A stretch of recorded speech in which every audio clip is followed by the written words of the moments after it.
Nah, 5 ini semoga nanti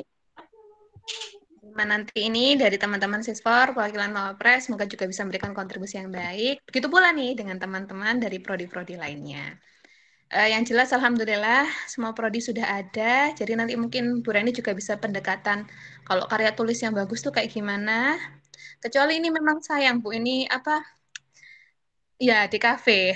Tahun ini Pak Nova belum bilang tuh belum ada yang bisa join Bu tahun ini. Oh, oke. Sayang sekali teman-teman. Kita Nah ini doakan tahun depan ada perwakilan DKV ya Bu, Insya iya, Allah. amin. Saya udah paksa-paksa kata Pak Nova.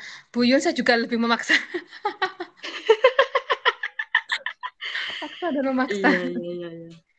Oke, Bu Gini, Reni, gini. ini Baik. ya, ini sudah ada hadir beberapa, mungkin sedikit gambaran ya untuk teman-teman. Bu Reni Sari Dewi ini mungkin juga bukan wajah asing ya. Beliau adalah dosen sistem informasi. Beliau lulusan dari ITS. Nah, sebagai informasi juga, tahun 2020 kemarin, Bu ya, Bu Reni ini dapat penghargaan dari UISI terkait dosen UISI dengan nilai high index tertinggi. 5 ya, Bu ya? Waduh, keren, Bu. 3 5 dan kalau 5 Bu.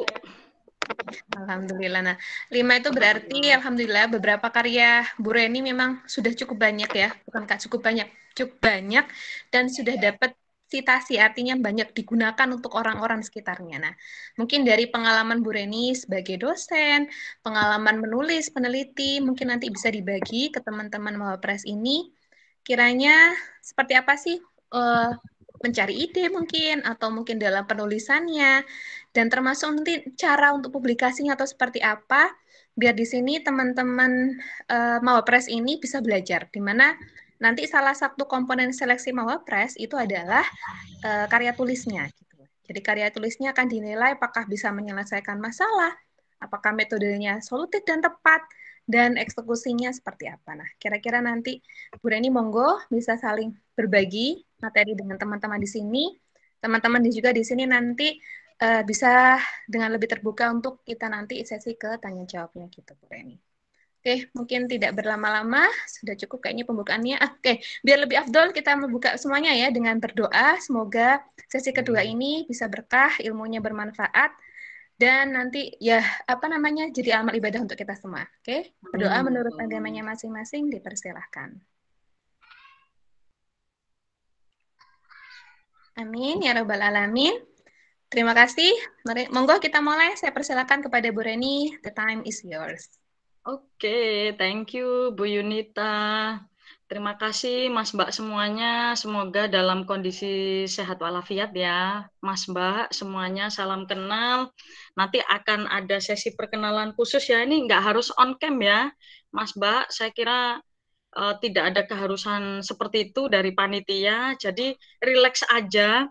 Materi yang saya bawa hari ini nih apa ya, setengah-setengah ini ya, setengah-setengah serius, tapi juga setengah-setengah untuk bagian dari saya berdakwah tapi santai gitu ya. Karena ini beneran deh, saya bersyukur banget dikasih kesempatan dari kemahasiswaan untuk mengisi topik karya tulis ilmiah, yang mana menurut saya ini bagian tidak terlepaskan dari apa ya, kalau saya pribadi dari kehidupan saya sendiri. Ini saya coba tunjukkan sedikit saja sebelum masuk ke materi intinya. Perkenalkan dulu, saya 2 kali kenalan ini, Bu Yunita dan teman-teman semua. Yang pertama kenalan saya adalah ini, saya ceritakan. Ini kalau nyari nama saya silakan di scholar.google.com, ketik aja Reni Sari Dewi, nanti keluar seperti ini. Mohon maaf ini foto sebelum saya beranak 1 ya. Belum punya anak ini kalau nggak salah hamil ya, masih hamil muda.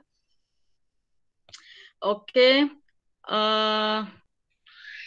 jadi untuk melihat track record seorang dosen terutama, saya tidak menyebutkan selain dosen bagaimana Bu, saya nggak tahu juga. Tapi kalau dosen, channelnya itu bisa, portalnya itu bisa dilihat dari scholar.google.com. Karena dosen itu harus melaksanakan tridharma, salah satunya adalah penelitian, dan wujud penelitian itu adalah publikasi. Jadi neliti banyak, kalau tidak publikasi itu ya kurang afdol begitu. Ini kemudian kenapa saya harus menunjukkan ini pertama kali? Beberapa minggu yang lalu, Mas Mbak, saya bagian dari kampus ITS juga, karena kebetulan alma mater plus sekarang sedang kuliah lagi gitu ya. Itu saya kehilangan salah satu dosen ini, Pak Waskito. Ini baru beberapa minggu yang lalu loh, orangnya meninggal. Orangnya meninggal lantas tidak menutup akun scholar.google.com-nya. Maksudnya gimana, Bu? Sayang sekali kalau kita selama hidup itu berakhir hanya ditulis dalam batu nisan ya.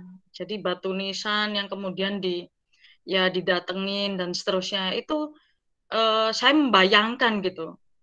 Apa buktinya kamu menyebarkan, membagikan kepada seluas-luasnya ilmumu ketika di dunia dulu? Saya kan bilang, ya Allah, akses aja scholar.google.com. Ini bercanda ya, tapi dalam hati saya serius gitu loh. Ya Allah, lihat aja scholar.google.com saya. Di situ ada napak tilas orang yang menikmati betul-betul buah pemikiran atau ilmu bermanfaat dari saya. Ini ada orang 19, 16, 10, 5, dan seterusnya. Ini adalah kalau ketika nanti LPJ-an begitu ya, ke Gusti Allah nanti di akhirat, ya saya cukup menunjukkan ini aja. Kalau ditanya ilmu bermanfaat, saya nggak ditanya yang lain-lain dulu loh ya. Kalau ditanya ilmu bermanfaatmu dulu siapa yang merasakan gitu ya, berupa apa dan seterusnya, ini pertanggungjawaban saya berupa di sini. Jadi sebisa mungkin Mas Mbak, catatlah nama baik kalian itu di tempat-tempat yang baik juga gitu ya. Tidak harus di scholar.google.com, tidak, tapi di tempat ibadah, di tetangga sekitar rumah kita gitu ya. Itu tapi gimana caranya gitu ya. Ya monggo. Tapi karena saya terbantu oleh profesi sebagai dosen, maka ini yang menurut saya paling ideal untuk mempertanggungjawabkan ilmu saya dulu semasa di dunia gitu ya. Ini kalau membaca indeks saya 4, ini turun apa gimana ini? Kemarin saya lihat 5, sekarang kok 4. Terus I10 ini 3. I10 ini lebih sulit ya, kemarin 2, sekarang naik 3. Ada beberapa publikasi yang sudah saya lakukan, ada banyak sekali, dan ini teman-teman apa ya, sistem informasi juga ini yang menyumbang di sini ya. Saya bersyukur sekali punya anak-anak yang nurut gitu ya. Disuruh publikasi itu publikasi semua, karena ya itu tadi saya pesen tulis namamu gitu ya. Jangan cuma di batu nisan, tapi di tempat-tempat lain yang itu tempat yang baik ya, salah satunya di sini gitu ya, scholar.google.com. Ini orangnya sudah meninggal tetapi masih bisa dikenang paper-papernya gitu ya, masih bisa dibaca papernya ini gitu ya. Oke, itu adalah sekilas yang saya tunjukkan perkenalan di awal. Jadi hari ini saya diberi kesempatan untuk mengisi karya tulis, tapi saya nggak suka judulnya, saya tambahin sukses menulis karya tulis ilmiah gitu ya. Di sini ada beberapa kata kunci yang saya suka sekali, yaitu sukses, tulis, sama ilmiah. Saya nggak menjadikan kata kunci karya ya, tapi lebih ke tulisnya. Saya pernah ditanya gitu ya, ini ada 2 orang gitu ya. Yang satunya tuh hobi nulis, tapi ilmunya itu cetek gitu ya. Kenalannya sedikit, ilmunya cetek gitu ya. Ilmunya sedikit gitu ya intinya ya. Tapi dia hobi nulis. Yang satunya kenalannya tuh mendunia ya. Saya kan lebay ya, memang sudah hafal nih Bu Yunita. Kenalannya mendunia, tapi orang gelem nulis gitu ya. Terus orang taunya kalau dia apa ya, pinter tuh dari mana? Pembuktian remeh gitu ya, pembuktian kecil atau sepele, tapi itu bisa membuat dunia itu terbuka lebar, itu hanya dengan menulis. Nah, kenapa saya tulis kata kunci ilmiah juga? Karena saya disuruh untuk membuat karya tulis ilmiah gitu ya. Ilmiah itu nanti ada definisinya sendiri. Silakan diingat-ingat, sukses, nulis, ilmiah gitu ya. 3 kata kunci ini. Oke, ini kenalan saya singkat ya, sedikit saja. Saya sekarang kandidat doktor di ITS ya, tapi lulusnya masih lama, 2022 akhir ya, insya Allah mohon doanya 2022 akhir saya sudah lulus ya, insya Allah. Oke, ini saya paling suka ya dengan quote ini, paling suka. Best quote, makanya saya kasih ini. Kalau kamu bukan anak raja dan kamu juga bukan anak ulama besar, maka jadilah penulis. Ini apa ya? Saya kira kiasan yang menurut saya itu penting ya. Kiasan, maka jadilah penulis. Nulis lah, ayo sakarep gitu ya. Nulis itu nanti saya definisikan. Nulis itu gimana gitu ya.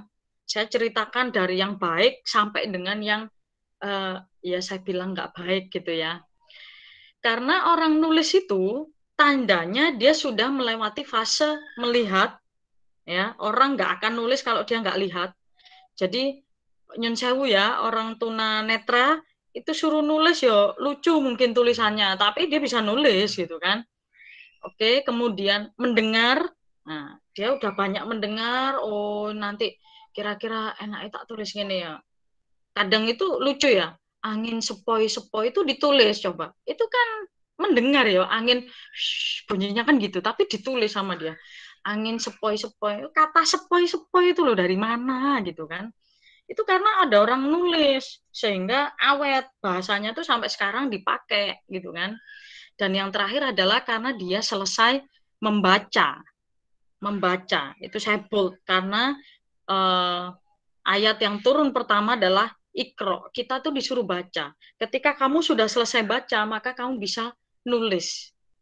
Bu, kita kalau nggak baca nggak bisa nulis, nggak bisa karena apa yang kamu baca itu ya itu apa ya istilahnya, kamu suka baca novel maka tulisanmu nanti akan mengarah ke melankolis pragmatis gitu loh, melankolis gitu-gitulah, itu tulisanmu akan nanti seperti itu kalau bacaanmu gitu ya.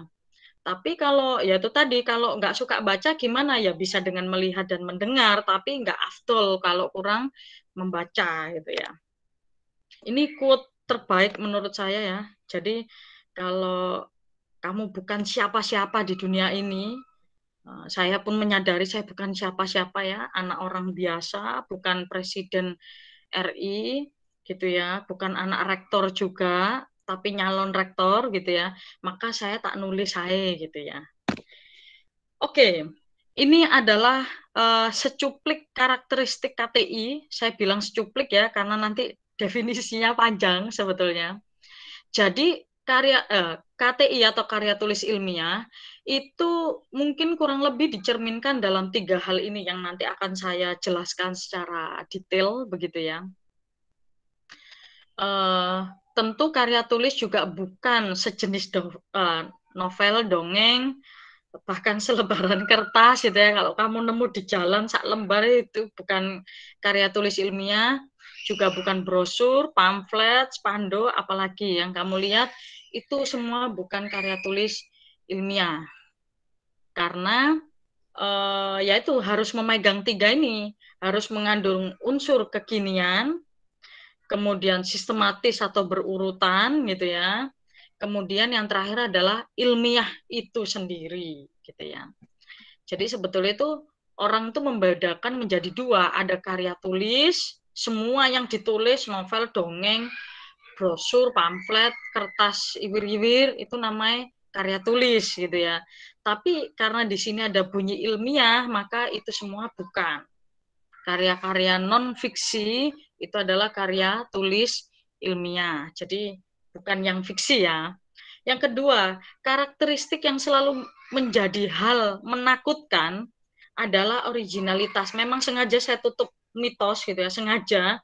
Karena sekarang ini, zaman now gitu ya, zaman anak-anak milenial, ternyata originalitas itu bukan sesuatu yang apa ya, fokus utama di dalam menyusun karya tulis ilmiah. Loh Bu, setahu saya harus orisinal. Tidak, kalau menurut saya. Karena originalitas nanti saya jelaskan, ada nanti slide. Ori itu sesuatu yang baru, murni baru. Skalanya dia adalah invensi atau penemuan. Invensi itu ranahnya siapa? Ya ranahnya Albert Einstein gitu ya. Ranahnya ya para peneliti lah, Thomas Alva Edison gitu-gitu, dia original memang. Yang awalnya nggak ada listrik jadi ada listrik gitu ya. Yang awalnya nggak ada telepon jadi ada telepon, itu Graham Bell. Yang awalnya nggak ada gravitasi jadi ada gravitasi gitu ya, nggak ada teorinya maksudnya, itu jadi ada gitu kan. Nah itu semua orisinal gitu ya. Tetapi karya tulis itu bukan begitu. Kalau definisi yang kita menggunakan pendekatan kontemporer ya, atau modernisasi keilmuan, itu adalah KTI itu yang selalu update. Coba digarisbawahi. Yang selalu update. Bu, update tapi kok fontnya kecil sendiri, buletannya kecil. Iya, karena masih kalah dengan sistematis dan ilmiah gitu ya. Update itu hanya secuil saja gitu kan, secuil apa ya, cuilannya sedikit gitu loh Mas Mbak. Karena update itu kalau sesuatu yang nggak update itu orang malas baca KTI-mu atau selapo diwoco gitu kan malah nggak enak. Maka buatlah sesuatu yang update ya, kekinian gitu kan. Oke, nah terus apa itu kekinian? Nah ini, yang pertama adalah sedang hangat-hangatnya diperbincangkan, lagi hype nih, hot topics gitu ya, lagi hype banget, nggak cuman ayam geprek ya yang lagi hype ya, atau mie mie geprek itu nggak cuman itu yang lagi hype, tapi karya tulis ilmiah juga lagi hype gitu ya. Apa sekarang yang lagi hangat diperbincangkan gitu? COVID. Ya udah nulis aja seputar itu gitu ya. UMKM itu selama Indonesia ini masih belum keluar dari zona apa ya, masyarakat menengah ke bawah, itu masih masuk gitu ya. Masih masuk tuh isu UMKM, itu masih awet. Nggak tahu tuh sampai 2030 atau berapa ya. Kemudian yang kedua adalah sensasional. Saya suka dengan bahasa sensasional ya. Tolong jangan diartikan yang lain-lain karena eh, kekinian itu saya lebih suka menyebutnya dengan sensasional atau eye catching. Apapun ya, apapun kamu ngelihat yang aneh, saya nggak mau nulis aneh atau menakjubkan atau apa sih, isu ngono-ngono kuwi lah. Itu lebih suka dengan bahasa ini ya, sensasional, karena nyeleneh itu, unik itu, layak untuk diperbincangkan gitu ya. Apa contohnya yang sensasional ya? Mobil listrik. Nah, itu kan lagi apa ya? Asik-asiknya itu. Coba artikan mobil listrik ya. Itu lucu orang mengartikan. Nanti kalau banjir kesetrum dong kita gitu ya. Pas nyetir kita tiba-tiba kesetrum. Itu kan sensasional ya. Ono orang yang punya punya logika tuh, oh iya ya mobil listrik ini nyetrum berarti loh, lah kurang ajar gitu kan. Kan nggak kayak gitu loh Mas Mbak ya. Ya itu tapi orang ya suka-suka dia kan, namanya sensasional. Nah itu kalau bisa dibuktikan dengan karya tulis ilmiah menarik gitu ya. Belilah mobil listrik, nggak akan kesetrum pas banjir. Tapi ada yang bikin karya tulis ilmiah. Hati-hati mobil listrik, akan dihadapkan konslet saat Anda berkendara di medan banjir misalnya gitu. Ya ini semua bisa dibuktikan gitu kan tentunya. Itu bagi saya sensasional gitu kan. Kemudian dapat mengedukasi masyarakat luas ataupun spesifik ya, tapi mengarahnya bukan provokatif karena baik itu ke masyarakat luas atau spesifik, asalkan nadanya bukan provokatif ya, ya itu namanya karya tulis ilmiah. Tapi kalau provokatif ya namanya manuver, bukan karya tulis ilmiah lagi gitu ya. Itu manuver orang-orang yang apa ya, berkecimpung di dunia politis biasanya ya, di dunia politik ya. Oke, nah ini saya kasih cirinya Mas Mbak, ini bisa diingat. Apa yang dimaksud dengan kekinian? Itu indikator kekinian dapat dilihat dari tahun sitasi yang digunakan. Sekarang berapa? 2021. Maka kalau kamu sitasi tahun 1985, bahkan itu kamu belum lahir gitu ya. Lah ya wis kuwi, wis mesti duduk kekinian gitu ya. Wis mesti duduk kekinian gitu ya. Oke, nanti akan saya bahas lebih lanjut. Yang kedua adalah sistematis, berurutan. Ini juga penting. Tadi buletan paling gede itu di sini. Karena wujud dari karya ilmiah, karya tulis ilmiah itu adalah dokumen yang sistematis. Dokumen yang sistematis atau berurutan, tapi bisa dipertanggungjawabkan dan lain-lainnya sesuai dengan namanya ilmiah tadi ya. Jadi penulisannya itu selalu baku, Mas Mbak. Selalu standar. Baku itu bahasa Indonesianya standar ya. Bahasa Inggrisnya standar, bahasa Indonesianya baku gitu ya. Tidak pernah terbalik dan tidak boleh dibalik-balik. Dibolak-balik. Ya wis ngono kuwi lah pokoknya ya. Coba perhatikan, penulisan ini tuh selalu baku, selalu baku. Tidak pernah terbalik dan tidak boleh dibolak-balik. Bu, kok nggak penting gitu sih kalimatnya? Oh, bukan gitu. Ini kejadian dulu di Sisfor angkatan berapa saya lupa gitu ya, di jurusan Sisfor itu lucu, bikin PKM. Bab 1, metodologi. Bab 2, latar belakang. Bingung saya. Bab 3, kesimpulan. Bab 4, pendahuluan gitu ya. Bingung nih kok molak-malik iki ajarannya sopo. Terus saya mikir, oh iya ya, anak-anak kan kayaknya belum dapet ya mata kuliah karya tulis ilmiah gitu ya, atau pertemuan yang membahas tentang karya tulis ilmiah gitu. Ya wajar lah. Ya sempat ketawa gitu ya. Makanya saya bilang tidak pernah terbalik dan tidak boleh dibolak-balik gitu ya. Itu terdiri dari pendahuluan, latar belakang, rumusan masalah, tujuan, manfaat. Ini saya tulis minimal ya.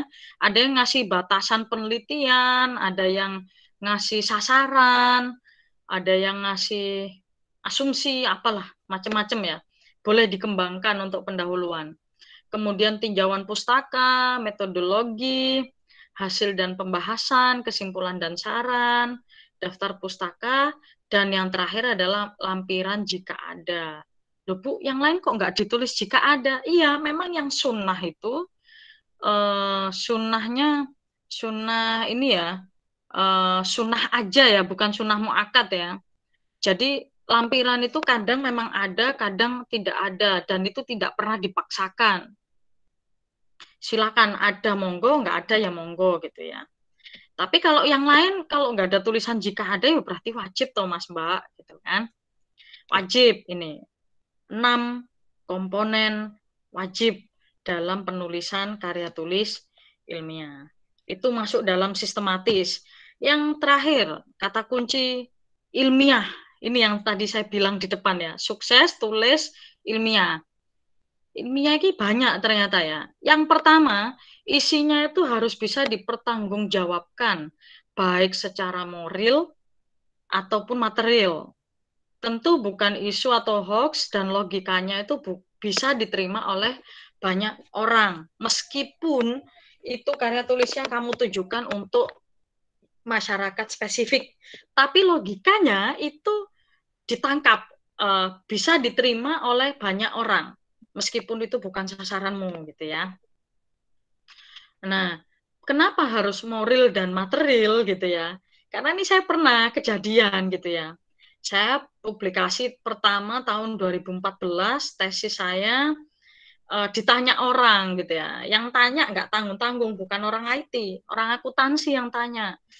Ini papernya saya boleh minta datanya gitu. Nah, itu moral ya. Waduh, dataku diminta. Mikir saya, dikasih nggak ya? Dikasih nggak ya? Akhirnya apa? Nggak saya kasih itu datanya. Nah, karena itu harus ada tanggung jawab moral ya. Karena bagi saya ini adalah sesuatu yang ilmiah. Kalau orang sampai berminat kepada data saya, berarti apa ya, ada sesuatu yang dia ingin buktikan yang lain gitu loh. Nah itu saya mohon maaf secara moral nggak siap waktu itu. Misalkan dia nemu ya, oh datanya nggak bener ini, wah buyar kan. Misalkan seperti itu. Tapi karena saya punya tanggung jawab secara moral bahwa ini tulisan ilmiah saya nggak mau di data saya itu istilah dipelajari orang dengan sampai detail gitu ya. Akhirnya nggak saya kasih tuh datanya itu ya.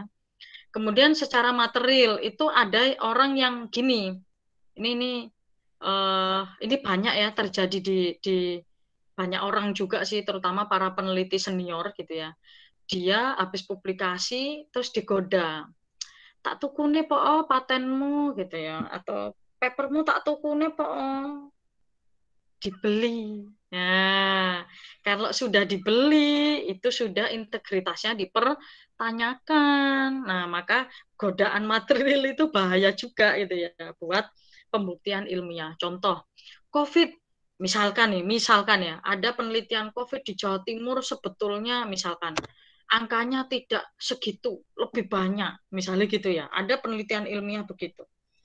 Terus ada orang nggak terima dengan penelitiannya dia. Tak tuku nih, tapi coba publikasi no ya. Nah, padahal dia kan sudah membuat karya tulis ilmiah yang dia juga bertanggung jawab atas data-data itu, tapi dibeli supaya tidak banyak orang tahu, tidak karena akan menimbulkan kegaduhan publik misalkan begitu. Itu akan mengerikan gitu ya. Nah, orang itu akan cenderung beli penelitian kita. Itu hati-hati gitu ya. Sering juga terjadi di banyak peneliti senior. Yang kedua, ini saya punya dua kata, yaitu kohesif dan koherensif. Kohesif itu memadukan bentuk. Kalau kamu punya gambar, misalnya gambarnya itu virus COVID, nah, tapi sing ditampilno virus itu kan nggak ada bentuknya ya. Tapi yang mbok tampilin gambarnya SpongeBob misalnya, itu jelas gak relevan bro, sis gitu ya. Itu jelas gak relevan gitu loh. Jadi jangan memberikan bentuk yang nggak padu ya, nggak apa sih, ya nggak nyambung gitu ya. Nah kalau koherensif itu maknanya virus ini membahayakan umat manusia, tapi gambarnya SpongeBob, bingung kan awakmu ya. Nah, itu nggak boleh kayak gitu. Makanya kohesif dan koherensif ini menjadi satu kesatuan yang nggak boleh dipisahkan. Artinya apa? Nyambung, Mas Mbak. Ditandai dengan adanya data atau bukti pendukung yang menguatkan logika atas permasalahan tersebut, gitu ya. Jadi kamu punya data-data yang itu nyambung. Data COVID di Indonesia mencengangkan. Dari 280 juta penduduk Indonesia, yang terjangkiti 100 orang. Nah, itu mencengangkan sebelah dini gitu ya. Nah, kan sekarang 1 juta, ya kan? Nah, itu mencengangkan karena udah masuk hampir uh, ini OTW ke 0,5% penduduk Indonesia gitu ya. 0,5% loh ya. Nah, itu mencengangkan, itu udah kejadian luar biasa tuh mestinya itu ya. Saya lupa kejadian luar biasa itu berapa ya? 2% atau ya? Lupa saya. Lupa, ada standarnya. Nah, yang ketiga ini penghias. Makanya saya taruh di ketiga ya, gunakan kalimat pasif, kemudian konsisten, logis, efektif. Efektif itu bahasanya ya. Ada anak ini lagi ngerjakan ya semacam karya tulis ilmiah gitu ya. Lucu dia. Bikin kalimat itu panjangnya itu sampai orang baca itu kan ambekan ya Mas Mbak ya. Misalnya opo kalimatnya itu. Panjang, saking panjangnya itu napasnya habis. Harus tarik napas lagi yang kedua. Itu tentu udah kalimat yang tidak efektif gitu ya. Nah, tapi itu hal-hal yang jarang sekali lah saya temui ya. Apa karena saya udah sering nulis apa gimana ya. Jadi jarang sih saya nemu yang kalimat-kalimat tidak efektif gitu ya. Dan yang terakhir adalah bentuknya kuantitatif. Ini disarankan, tapi Bu kualitatif boleh-boleh. Saya lebih suka dengan bahasa kalimat pasif ya. Coba perhatikan Mas Mbak, menulis karya tulis ilmiah itu gini. gunakan kalimat pasif. Contoh nih, Bu Yunita membuat presentasi untuk Mawapres. Itu nggak kayak gitu, itu kalimat aktif. Lebih suka gini, presentasi Mawapres dibuat oleh Bu Yunita. Itu lebih bagus.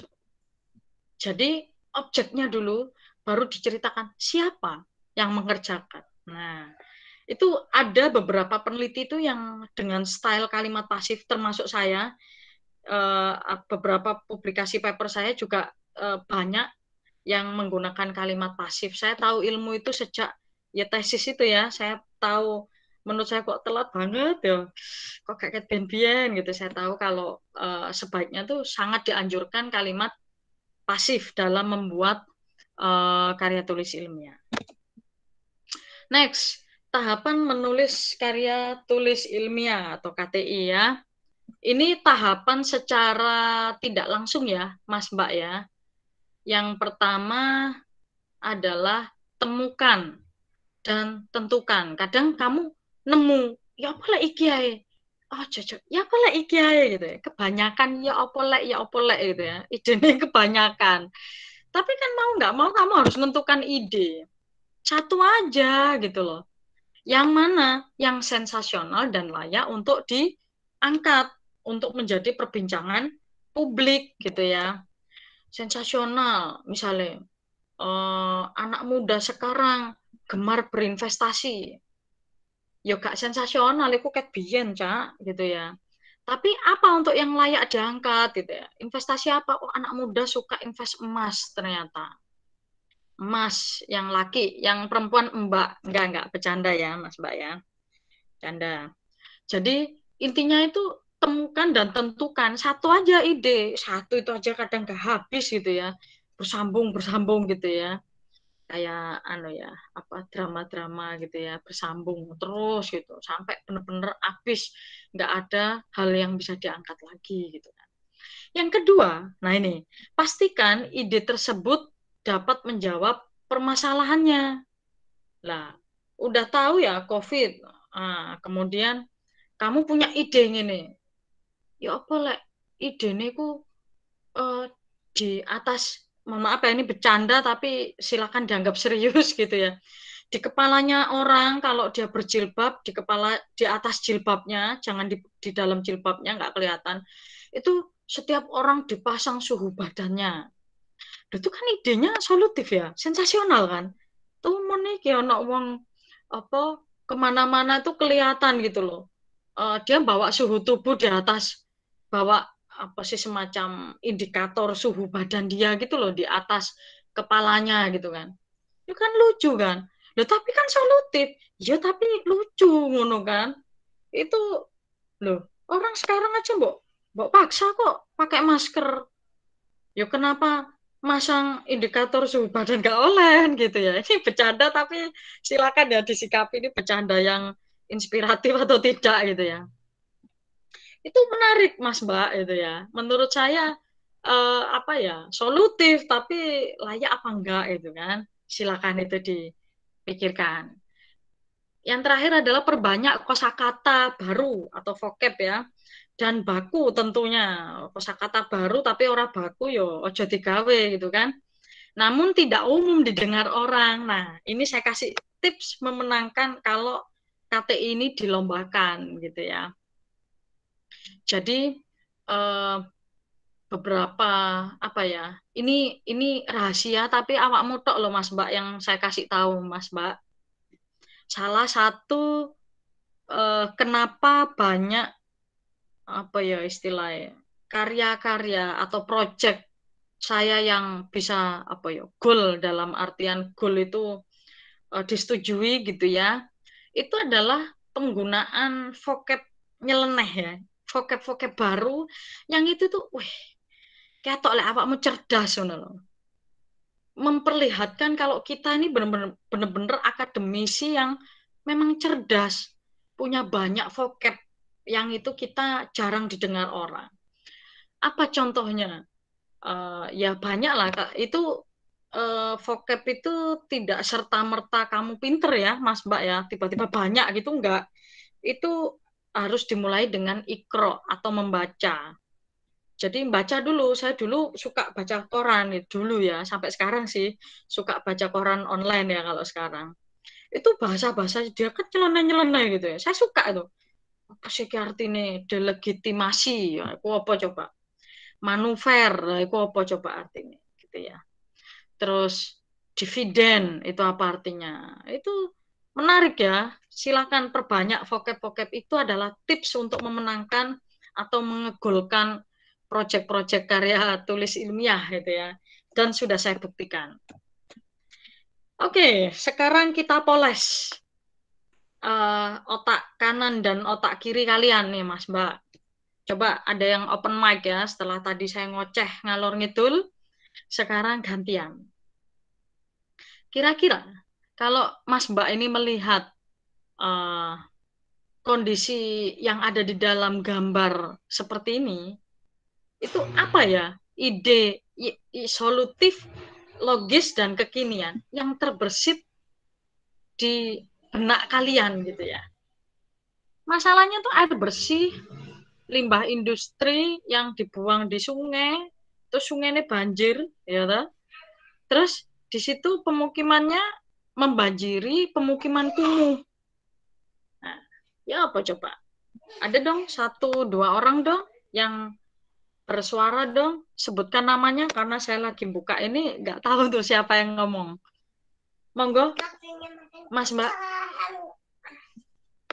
Silakan.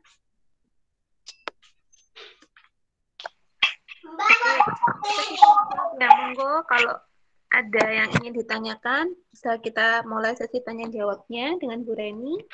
Oh, belum Bu. Ini belum sesi tanya jawab Bu. Masih banyak ini slide-nya. Ini nah ini udah mulai tanya jawab. Oke. Saya nyoba interaktif nih. Nyoba interaktif dengan teman-teman. Oke, kalau masih buntu saya kasih hint-nya, petunjuknya. Di situ permasalahannya adalah air bersih. Air bersih, limbah industri, banjir, dan permukiman kumuh. Nah, ya. Jadi apa nih yang bisa ide kita nih yang layak, solutif, logis, dan kekinian. Kekinian ya, ingat nih, kekinian. Kekinian itu berarti kalau kalian suka booking makanan, Gojek, bayang nae, Gojek itu koyok go air bersih gitu ya. Apa ya berarti ya? Ya semacam itulah. Jadi kamu booking, oh iya yo, ya boleh awak dewe ki apa toko air bersih itu lewat online aja ya. Kepikiran nggak Mas Mbak beli air bersih itu via online gitu loh? Nggak perlu ada petugas ini kayak gini nih, petugas terus ini ibu-ibunya kasihan udah capek, nanti ini kan kalau udah penuh diangkut tuh sama dia tuh. Piye coba? Dia ngangkut kan, berat kan? Iya toh. Nah, ya udah pesen aja diantar ke rumah gitu kan. Enak. Masih ingat ya orang geledek air itu ya? Air galonan, duduk galonan, jirigenan itu loh. Kalau di tempatmu masih ada Mas Mbak yang geledek jirigen, nah bayang lo deh duwe online apps, mobile apps, asik kan. Nah, terpikir ya sampai situ ya. Oke, untuk yang banjir di pemukiman kumuh, gimana nih caranya nih? Gimana? Ada aplikasi semacam Gojek juga gitu ya, untuk mengeruk apa sungai biar nggak banjir gitu ya. Dan itu dikeruknya request warga loh, asik ya. Ngeruk ku misalnya anak warga request soalnya wis ketinggiannya udah nggak bisa dimaklumi nih. Jadi misalkan bisa dikeruk begitu atas request warga loh, asik ya Mas Mbak ya kan. Nah kayak gitu tuh, itu yang menurut saya sih menarik gitu ya. Kalau pemukiman kumuhnya ya gak iso tetap kumuh gitu ya. Ya opsinya masih pindah gitu ya, pindah di rusunawa atau rusun-rusun yang lain gitu ya. Nah, itu juga bisa gitu ya. Booking rusun. Nah, go rusun misalnya gitu kan. Ya iso itu. Itu adalah pemikiran-pemikiran solutif. Maka pemerintah Indonesia, Pemda, Pemprov, Pemkot, Pemkab, itu semua bikin apps ketersediaan rusun. Nah, orang-orang yang tinggal di pemukiman kumuh yang mau pindah itu silahkan gitu ya ke rusun. Dia tinggal apply via online aja, tar dijemput tuh sama petugas bawa truk, mindah-mindahin barang-barangnya. Asik tuh, gitu ya. Oke, next. Demo buruh terkait munculnya rasa ketidakadilan. Ini saya nggak ngomong ya ketidakadilan apa, biar nanti saya dikira manuver politik gitu ya. Terus apa solusi yang efektif, tapi buruh tetap menyuarakan aspirasinya tanpa menyunat pendapatnya gitu ya, tanpa menghilangkan suaranya, itu gimana caranya? Nah, ini saya bingung ya, kemarin nyari contohnya endi ngono sik wis. Anggap baik lagi demo anak masuk sekolah di tengah pandemi corona, padahal gitu ya. Saya lupa ini demo apa ya. Lebay kan, masuk arek gak sekolah ngene demone ya. Saya bingung ya, biar saya nggak dikira manuver politik ya. Bingung aku. Tak kasih ini. Dia pakai apa? Campaign apa sih? Lupa saya nih, campaign apa ya ini ya? Tanda tangan ini loh. Apa? Lupa sih saya apa namanya sih ini. Pokoknya campaign online ya. Tolong jangan biarkan anak-anak kita yang masih kecil ini masuk sekolah di tengah pandemi gitu ya. Banyak yang minta kayak gitu. Tapi banyak orang yang nggak percaya corona juga itu bilang kalau apa namanya terus arek-arek lega mlebu covid mlebu sekolah itu sampai kapan gitu ya, anakku bodoh terus lah gitu ya, dikon online madep HP wae gitu ya. Itu ada yang pendapatnya gitu ya, nggak percaya corona. Ya orang kan macam-macam gitu kan, ya suka-suka dia. Asalkan apa? Semua bisa dibuktikan secara ilmiah. Tadi itu loh, dipertanggungjawabkan, koheren, shift dan kohesif dan seterusnya. Ini yang demo-demo begini sudah tergantikan dengan yang online gitu ya. Next, contoh ketiga, menemukan ide dari suatu permasalahan terlambatnya investasi. Nah, iki yo. Isu investasi karena banyak pekerja bergaji besar sebelum pandemi corona, tapi sekarang kena PHK. Ini kekinian nih, banyak yang di PHK. Mohon maaf ya Mas Mbak, kalau orang tuanya termasuk yang di sini, saya minta maaf, saya nggak ada niat macam-macam. Kira-kira apa solusinya ya? Solusinya apa? Buat yang sudah kerja sekarang, ojo telat investasi nih yang masih kerja. Lah sing wis kadung di PHK terus piye? Ya wis, ya apa mana gitu ya, belajar, apply lagi gitu ya. Nanti kalau diterima bekerja, segeralah investasi yang menurut Anda menguntungkan. Ini saya contohkan, di kiri ada saham, di kanan ada emas. Ya, karena investasi itu banyak ya. Ada investasi dolar. Tapi kalau dolar itu kan cenderung nyugih nih anu ya, negara liya gitu ya kalau saya bilang ya. Kalau emas ini kan kita punya Freeport gitu ya. Saham ini kan juga Indonesia punya saham gitu ya. Oke. Next. Nah, ini ya, saya seneng banget dengan satu slide ini. Coba dengerin Mas Mbak. Resapi, pahami, refleksikan ke masing-masing diri kalian sendiri-sendiri, Mas Mbak.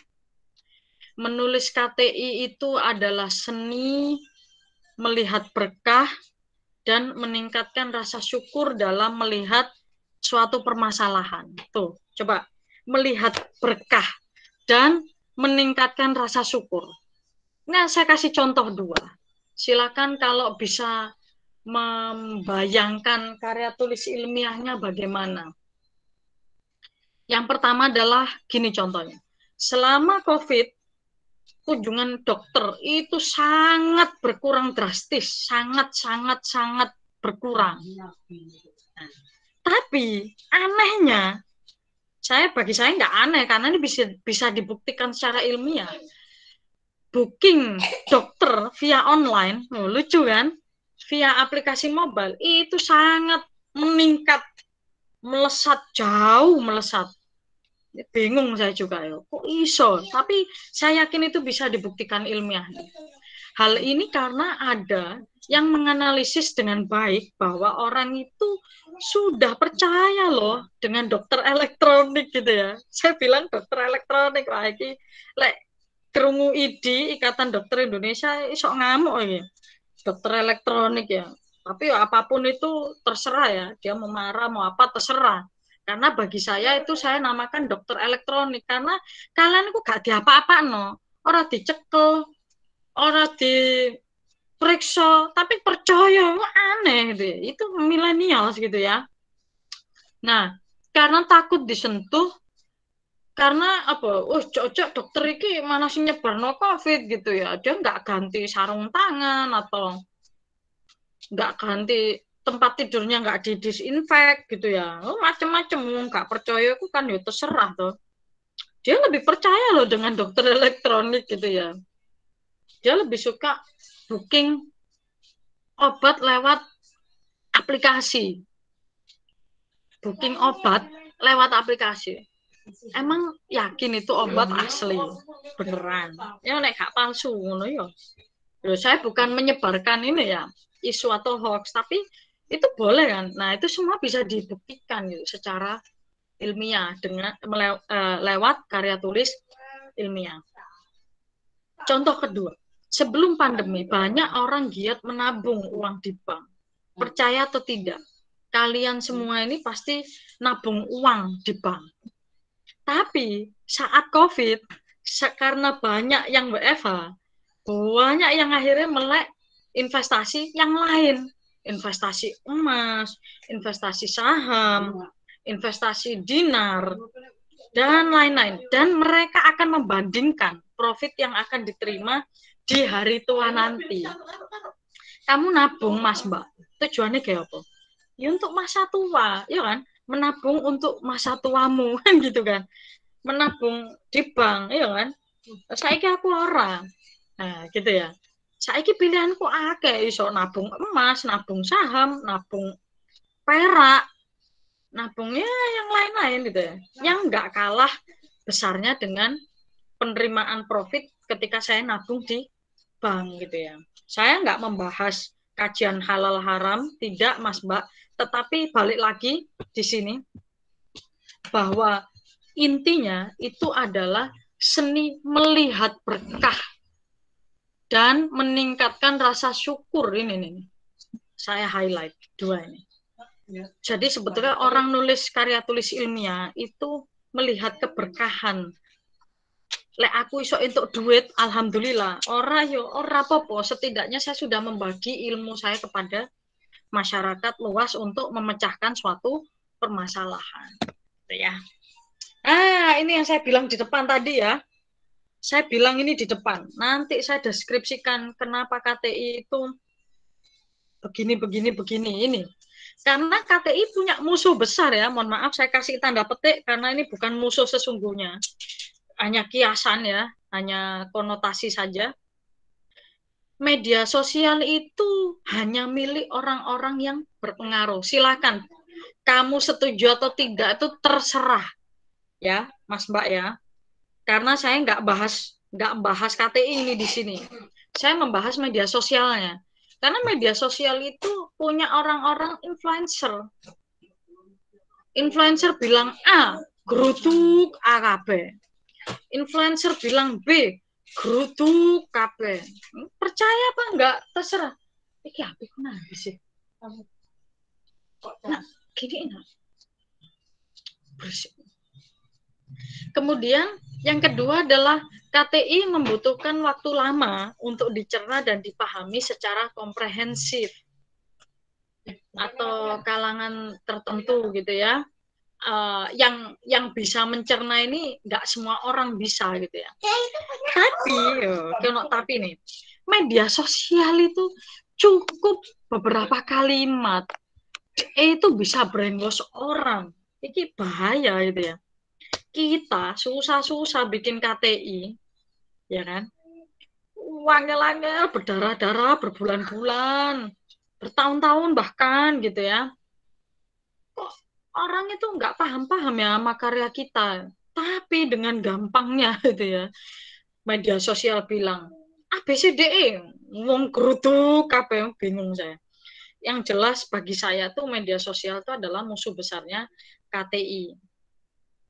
Tapi secara konotasi ya. Dan yang terakhir, menulis KTI itu harus dilandasi rasa penuh tanggung jawab dan sadar akan konsekuensi baik moral maupun material atas tulisan kita tersebut. Sedangkan media sosial nggak usah mikirin itu, ya kan? Ingat ya, media sosial tuh habis kamu ngomong A, B, C, D, E, mbok delete. Mari mbok delete, minta maaf. Gampang dah ya. KTI, gak iso di-delete. Paper saya tuh gak bisa di-delete ya. Paper yang tadi saya tunjukkan di awal tuh gak bisa di-delete. Even saya meninggal, itu gak bisa di-delete. Ya, itu real Mas Mbak. Karena saya bikinnya penuh tanggung jawab. Saya sadar, oh nanti akan ada konsekuensi moral dan material nih. Nah, gitu ya. Tapi kalau media sosial tidak seperti itu, Mas Mbak. Jadi lebih mudah ya. Kalau salah tinggal di-delete, minta maaf. Selesai gitu ya. Oke, ini Bu Yunita, kita sudah mulai masuk nih. Ini saya nggak tahu ya, apa simulasi sekarang atau ini bisa di uh, ditunda gitu ya. Saya kurang tahu. Goal hari ini itu teman-teman diminta untuk membuat sampai dengan kerangka karya tulis ilmiahnya atau hanya cukup saya dongengi saja Bu, itu silahkan ya. Ini beberapa memang saya ini sih apa cuplik-cuplik aja ya. Tapi kalau Bu Yunita nanti bilang, Bu dibahas aja, oh ya sudah saya bahas. Udah selesai. Ini teknis sekali nih Mas Mbak. Teknis sekali nih. Saya mohon izin Bu Yunita, apakah ini kiranya dijelaskan anak-anak ini sudah cukup didongengin oleh saya atau hari ini tuh goalnya anak-anak sampai jadi kerangkanya ya Bu? Kalau bisa sih sudah mulai masuk ke draft kerangka, Bu. Nggak apa-apa, Bu. Asik. Dijelaskan Oke, aja. berarti Masih ada lanjut waktunya nih. kok, insya Allah. Tadi kita kan Siap. nanti selesainya sekitar pukul apa? Masih cukup kok ini? Masih cukup. Monggo, Setengah Bu. 12 kan? Setengah 12, masih jam 10 ini makanya. Jam 10 Iya, kok, Bu. makanya. Oke, masih saya lanjut ya Bu, berarti. Oke, monggo. Oke, siap. Matur nuwun Bu Yunita. Baik, Mas Mbak. Saya lanjutkan lagi ya. Jadi, kita mulai teknis nih. Teknis dalam penulisan uh, karya tulis ilmiah. Jadi saya mulai dari judul dulu. Judul itu ini saya mohon maaf kurang satu ya poinnya. Judul itu bisa ditemukan di sekitar kita. Masih ingat Mas Mbak, saya tadi bilang apa di awal? COVID, orang itu bisa dipaksa untuk pakai apa ini? Apa masker itu ya? Dipaksa masker, dipaksa pakai handskun, dipaksa pakai face shield. Masih ingat ya, beberapa bulan yang lalu masih hektiknya corona, orang tuh dipakai face shield, dipakein masker, lapis-lapis, piro lapis kokos apa piye gitu ya. Tapi kenapa? Saya punya ide. Ya boleh tang sirahe kok dipasang iku mau lho. Kamu tahu ya Mas Mbak, iki yang perempuan enak sih, pakai bando ya, udah biasa dipakai bando. Pakai jilbab juga udah biasa gitu ya. Pakai bando buat yang tidak berjilbab, itu udah biasa. Bayang nang bando itu mau ono layar cilik ngono. Layar cilik sing isine iku suhu badanmu.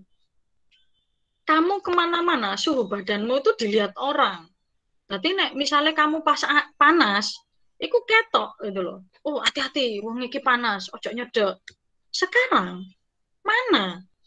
Orang yang nggak tahu kan tiba-tiba panas keluyuran. Loh Bu, udah tahu panas keluyuran deh. Dia kan nggak percaya COVID. Kita nggak bisa memaksakan orang untuk percaya atau tidak percaya COVID. Mas Mbak, beberapa survei itu masih ditemukan loh.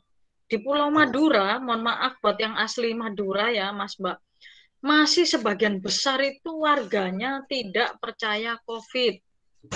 Terserah Mbak, Mas, ini kamu percaya apa tidak, ada orang yang mengungkapkan di Madura itu banyak yang nggak percaya COVID gitu ya. Nah, itu adalah contoh ide yang muncul untuk apa ya, untuk membuat karya tulis ilmiah itu ya menurut saya. Pikirkan judulnya kira-kira kalau dari ide begitu judulnya apa? Nah ini judul itu harus ditulis dalam bentuk proposisi. Proposisi itu bukan kalimat SPOK. Misalnya Reni mengajar kuliah perangkat lunak, bukan begitu. Itu kalimat gitu ya. SPOK gitu kan. Tapi proposisi itu tidak begitu. Misalkan gini, apa ya, suhuku misalnya gitu ya. Suhuku titik dua, aplikasi pendeteksi real time, apa, suhu badan kita untuk untuk mitigasi penyebaran corona itu kan. Akhirnya apa? Orang mau nggak mau, percaya nggak percaya corona, terpaksa Mas Mbak, tetap kudu masang no neng sirai ku mau, neng bando ku mau di atas kepala kecil tadi tuh ya. Jadi lek suhune teluwa lo wes langsung. Ayo petugas iki diciduk ya, terciduk dia akhirnya kan. Terciduk ya. Karena ya ketahuan kan suhunya dia segitu, nggak bisa dibohongin tuh gitu loh. Oke, kedua, memberikan gambaran ringkas, tepat, jelas tentang gagasan yang ditulis. Itu jelas. Suhuku, wah, DS mesti ngomongnya suhu gitu ya. Suhu badan, wah, mesti suhu badan. Iki diapakno yo, suhu badannya ya. Nah, itu kan menjadi pertanyaan. Yo, bacaan di sini. Ojo mek ndelok judul. Nah, ini next nyambung. Membuat pembaca tuh tertarik mengetahui isi tulisan, mudah diingat dan memancing perhatian. Ini yang saya bilang sensasional ya, memancing perhatian. Entah itu memancing perhatian pro ataupun kontra, itu orang karya tulis ilmiah itu kadang suka itu sesuatu yang sensasional ya, suka mencuri perhatian tuh suka. Usahakan tidak mengandung singkatan atau rumus ya. Tumon iki ono ono ono ono apa jenenge? Jatuh. Tumun iki ono apa istilahnya? Ono karya tulis iku A plus B plus C sama dengan D adalah rumus kan? Gak ono gitu ya. Lucu kan ya. Itu. Nah, tapi kan usahakan tidak mengandung singkatan. Tapi masih seringkali ditemukan singkatan ini masih lumrah gitu ya. Singkatan-singkatan yang ya lumrah lah, COVID itu ya singkatan naik, nggak harus coronavirus disease 2019 gak usah, tapi langsung COVID-19 itu it's okay gitu ya. Dan yang terakhir adalah judul yang baik, tidak dibatasi tidak lebih dari 12 kata selain kata sambung. Kata sambung itu conjunction ya. Conjunction itu dan, di, pada, terhadap, apa mana? Ya, kuilah. Ke, ya kan, gitu-gitulah. Di, ke, pada, ya, itu kata sambung ya. Oke, next. Penulisan ilmiah itu, ini yang kedua ya. Jadi, harus memahami dulu latar belakangnya. Itu seringkali, ya itu tadi ya saya udah ngomong, lihat permasalahan di sekitar kalian tuh Mas Mbak. Mereka itu kendalanya apa sih?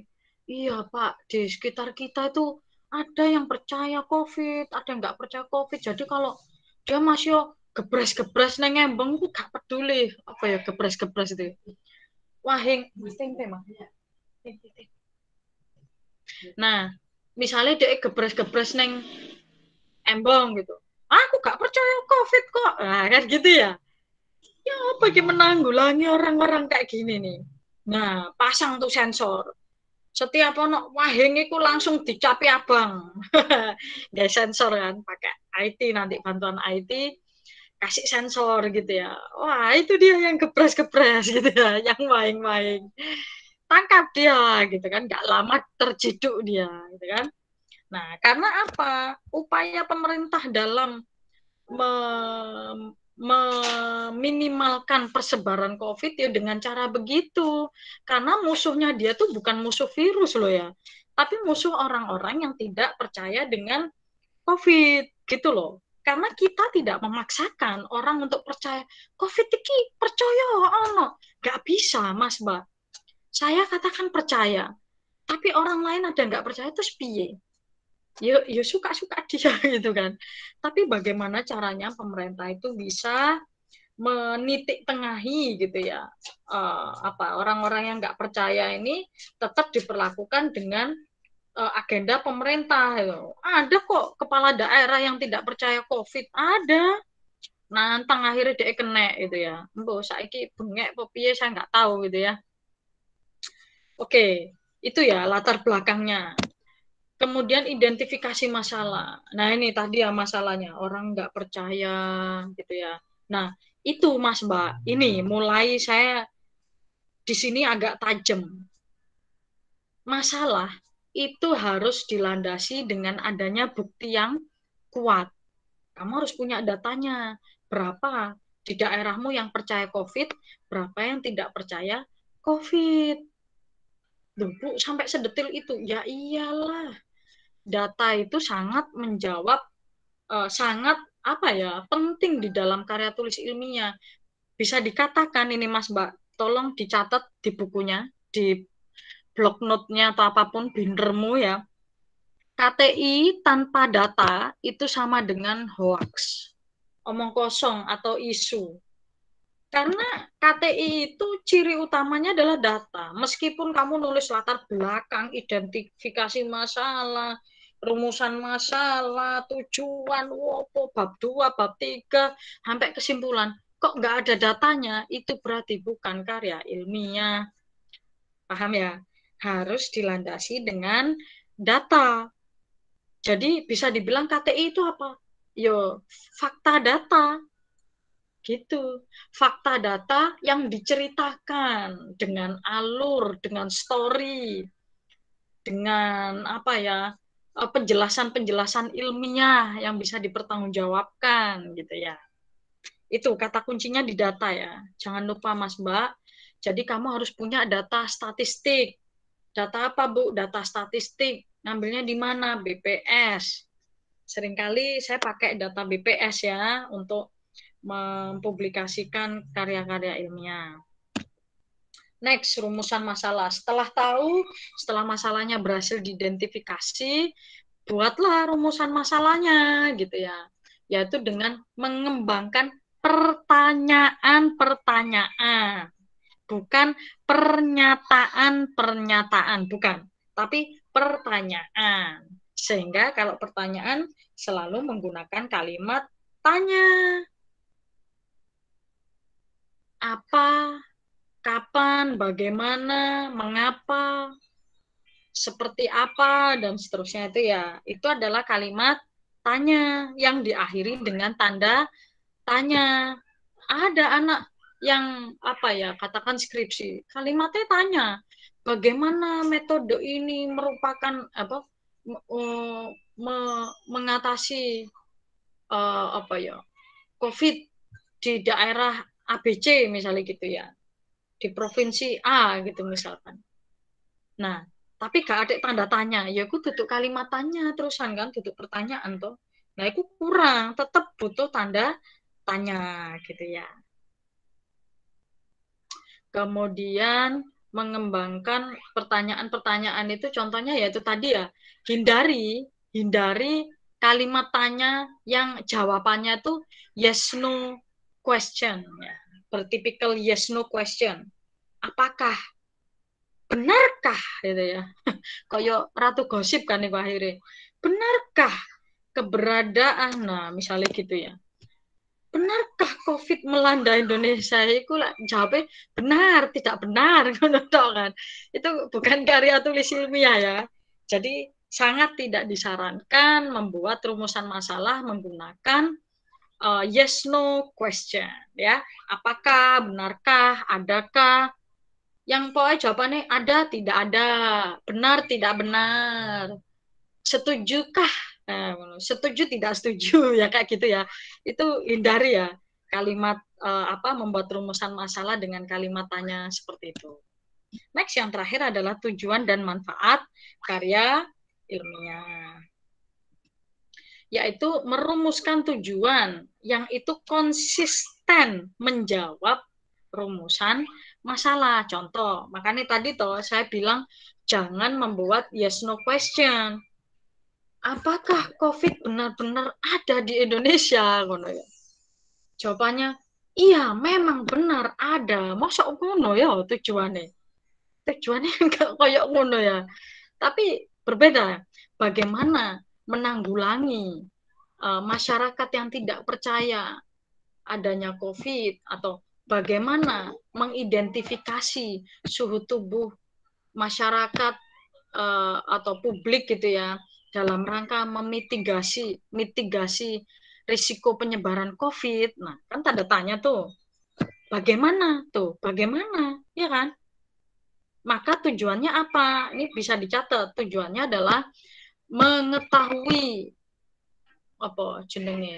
tanda-tanda seseorang terkena gejala COVID misalnya gitu. Tahu dulu gejalanya.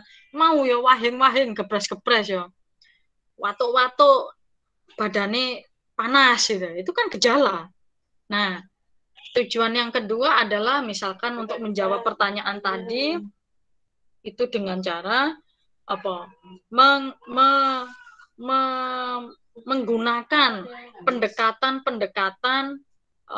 indikator suhu, indikator apalagi ya, yang itu tanpa swab dan rapid gitu ya. Wis ngono tok ae. Dadi lek gebras ngono ya wis iku langsung terciduk gitu ya. Terus gawe mau kepala atau suhu yang ditampilkan di kepala nggak boleh dicopot selama keluar rumah, yaitu indikatornya gitu ya. Jadi mengembangkan indikator-indikator yang dapat menjawab gejala seseorang terkena COVID gitu kan. Ya wes kuwi tujuannya gitu ya. Oke, nah ini rumusan masalah. Rumusan masalah itu apa sih? Rumusan masalah itu adalah gap atau kesenjangan antara apa? Kondisi sekarang as is dengan harapan ke depan atau idealnya gini loh. Nah, itu menurut saya ya itu tadi ya, orang nggak percaya COVID, kondisi sekarang nih. Harapannya gimana? Yo wong ku ngaku lah, lek awakmu ku awake panas, wahing-wahing iku yo ngaku ojo terus menengai mentang-mentang kayak masker gitu ya. Kita nggak tahu dia gebres gitu kan. Ya kan? Karena nggak tahu toh. Nah, akhirnya apa kesennya? Ya wis itu pasangan. Berarti kita ada masalah di situ untuk memberi tahu banyak orang bahwa suhu badan kita tuh segini loh. Kamu nggak usah takut, saya 36 kok. Sing medeni ku nek suhu badanmu di bawah 35, Mas, Mbak. Setahu saya hampir tidak ada ya manusia di Indonesia suhu badan tuh di bawah 35. Medeni ya mumi nek di bawah 35 itu mayat hidup ya, medeni karena orang hidup itu cenderung panas ya. Suhunya berkisar antara 35,4 sampai dengan 37,2. Loh Bu, 37 itu masih normal? Yes, masih normal. Masih normal. Loh, kok bisa Bu? Iya, lah gojek-gojek, grab-grab sing kepanasan yang jobo kuwi awake panas gitu ya. Dia kalau di termogan itu bisa sampai 37 mereka, padahal mereka nggak sakit demam gitu kan. Tapi yang tidak wajar kalau sudah menyentuh di atas 37,5. Itu sudah tidak wajar. Tapi toleransinya adalah 37,2. Ada penelitiannya itu ya. Oke, nah ini kita mulai masuk di bab 2 atau tinjauan pustaka yang cukup dalam. Ini saya nggak mau cuman judul tinjauan pustaka gitu tuh. Di dalam penyampaian materi ini saya kasih hint, yaitu tinjauan pustaka yang cukup dalam. Ini, perhatikan apa yang sudah dilakukan oleh para pendahulu kita. Umumnya KTI itu bukan hal yang 100% berubah total, baru itu bukan. Melainkan hanya modifikasi 1-50% dari solusi yang sudah pernah dibuat oleh orang-orang sebelum kita.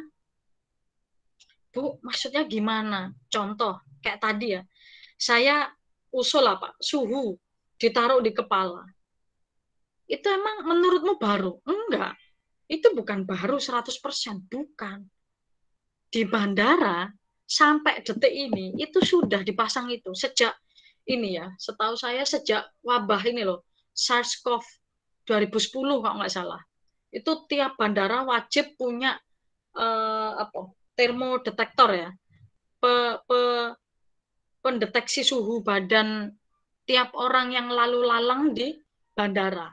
Sudah dari dulu, cuman sebelum COVID itu tidak dihiraukan. Alah, wong panas yo babah, gak panas yo babah gitu loh. Sekarang, wah ketat. Awakmu ndokore 37,3, ngono wis kecekel wisan. Ayo masuk ruang isolasi gitu, ditanya-tanya. Dilihat, biasanya kamu di Jarno. Ini Mas Mbak, perhatikan. Kalau yang suka naik pesawat, kamu kalau dibiarin 1 jam, itu jangan dibilang kamu dicuekin. Tidak. Karena kamu dibiarin 1 jam tuh memang sengaja. Kamu akan dilihat gerak-geriknya. Wahing-wahing apa ora. 1 jam tuh. Bersin-bersin nggak? Terus dikit-dikit ngusap hidung nggak? Kalau ngusap hidung biasanya dia ini pengguna narkoba gitu ya. Terus apa namanya, suka gerakin kepala nggak, mata suka kocak nggak, itu dilihatin tuh sama ahli psikologi tuh di bandara ada, setahu saya cuma di bandara ya, dilihatin terus, wah ini tanda-tanda nggak bener nih, bisa jadi dia habis konsumsi obat sekitar 4 jam atau 5 jam yang lalu gitu ya, efek sakaunya itu masih ada gitu kan. Nah itu dilihat, kamu jangan berpikir kamu didiemin itu dicuekin, tidak. Dia akan melihat responsmu. Kalau kamu stres, terus melakukan hal-hal yang tidak wajar, yaitu ya dia akan curiga ya, kamu entah kurir narkoba atau apa gitu ya. Dia akan menimbulkan kecurigaan yang lain. Sehingga balik lagi bahwa KTI itu bukan, menurut saya bukan originalitas, tetapi lebih pada modifikasi dari solusi yang dianggap tidak atau kurang ampuh gitu ya, kurang solutif, itulah intinya. Solusi yang dianggap kurang solutif ya, sehingga butuh sentuhan tangan kita. Loh, masa kita harus beli alat yang di bandara? Enggak, Bos, mahal, Bos. Mahal alat bandara itu, enggak cukup 1 miliar 2 miliar. Lebayang nih kue dipasang neng ganggang ngono bae yo. Entek piro gitu ya, ganggang rumahmu itu loh. Dipasang alat SAM ngono dicolong wong ah. Ya kan? Wong waras ya mesti dicuri gitu ya. Nah, maka dari itu buatlah indikator suhu yang itu harganya cuman katakan orang diwajibin. Harga masker berapa sih? 25.000 kan? Ya udah, bikin aja harga 20 atau 25.000 ya. Untuk dipasang di kepalanya. Tapi at least upaya pemerintah untuk memitigasi penyebaran COVID itu terwujud gitu loh. Orang mau nggak percaya terserah, tapi nggak weo alat yuk mau pendeteksi suhu tubuh gitu loh. Karena orang COVID pasti panas ya badannya. Itu sudah pasti. Bisa dipastikan. Kemudian indikator, nah ini indikator dalam penulisan tinjauan pustaka ini ditentukan bahwa tahun sitasi yang digunakan dalam menyusun KTI itu idealnya 10 tahun terakhir. Tapi khusus bidang IT dipersempit menjadi 5 tahun terakhir. Gitu ya. Ini pengkhususan untuk yang tadi ya pakai pendekatan IT, pokoknya yang tadi ya saya bilang suhu tubuh itu kan semua IT gitu ya. Itu hanya boleh 5 tahun terakhir gitu ya. Bu, kalau lebih dari 10 atau 5 tahun, Bu, 5 atau 10 tahun, ya berarti nggak kekinian, Bos. Berarti apa? Ya wes mambu gitu ya. Yo, iya kan apa mana jenengnya. Nah, ada pengecualian untuk bidang sains, yaitu fisika, biologi, dan kedokteran, tidak berlaku aturan tahun sitasi. Mau sitasi tahun 1885, ya itu sakarepe. Nggak apa-apa. Fisika juga begitu, gitu ya. Jadi ada beberapa bidang sains itu yang memang dimaklumi, karena mencari tahunnya itu, tahun 10 tahun terakhir itu kadang orang nggak bisa gitu ya. Bidang kosmetik itu nggak bisa, hanya 5 tahun terakhir itu lama. Kosmetik itu bahan-bahannya bisa jadi ratusan tahun yang lalu ya, untuk meramu sebuah lipstik, bedak, dan lain-lain itu ramuan ratusan tahun yang lalu sebetulnya. Tapi covernya digonta-ganti, ono sing bunder, ono sing kotak, ono sing lonjong, ono sing segitiga, gitu ya. Kayak PS saya. Enggak, bercanda. Oke, ini adalah materi kita yang terakhir. Metodologi. Saya lupa, ini ada satu poin yang ketinggalan, nggak saya tulis ya. Yaitu metodologi yang memadai dan dianggap bisa menyelesaikan permasalahan ya. Metodologi itu umumnya, ini saya bilang umumnya ya Mas Mbak, itu kalau dalam penulisan KTI itu ada kuantitatif, ada kualitatif. Orang nyingkatnya kuanti sampai kuali gitu ya. Tapi yang saya lupa di sini tulis adalah metodologi itu dituangkan dalam bentuk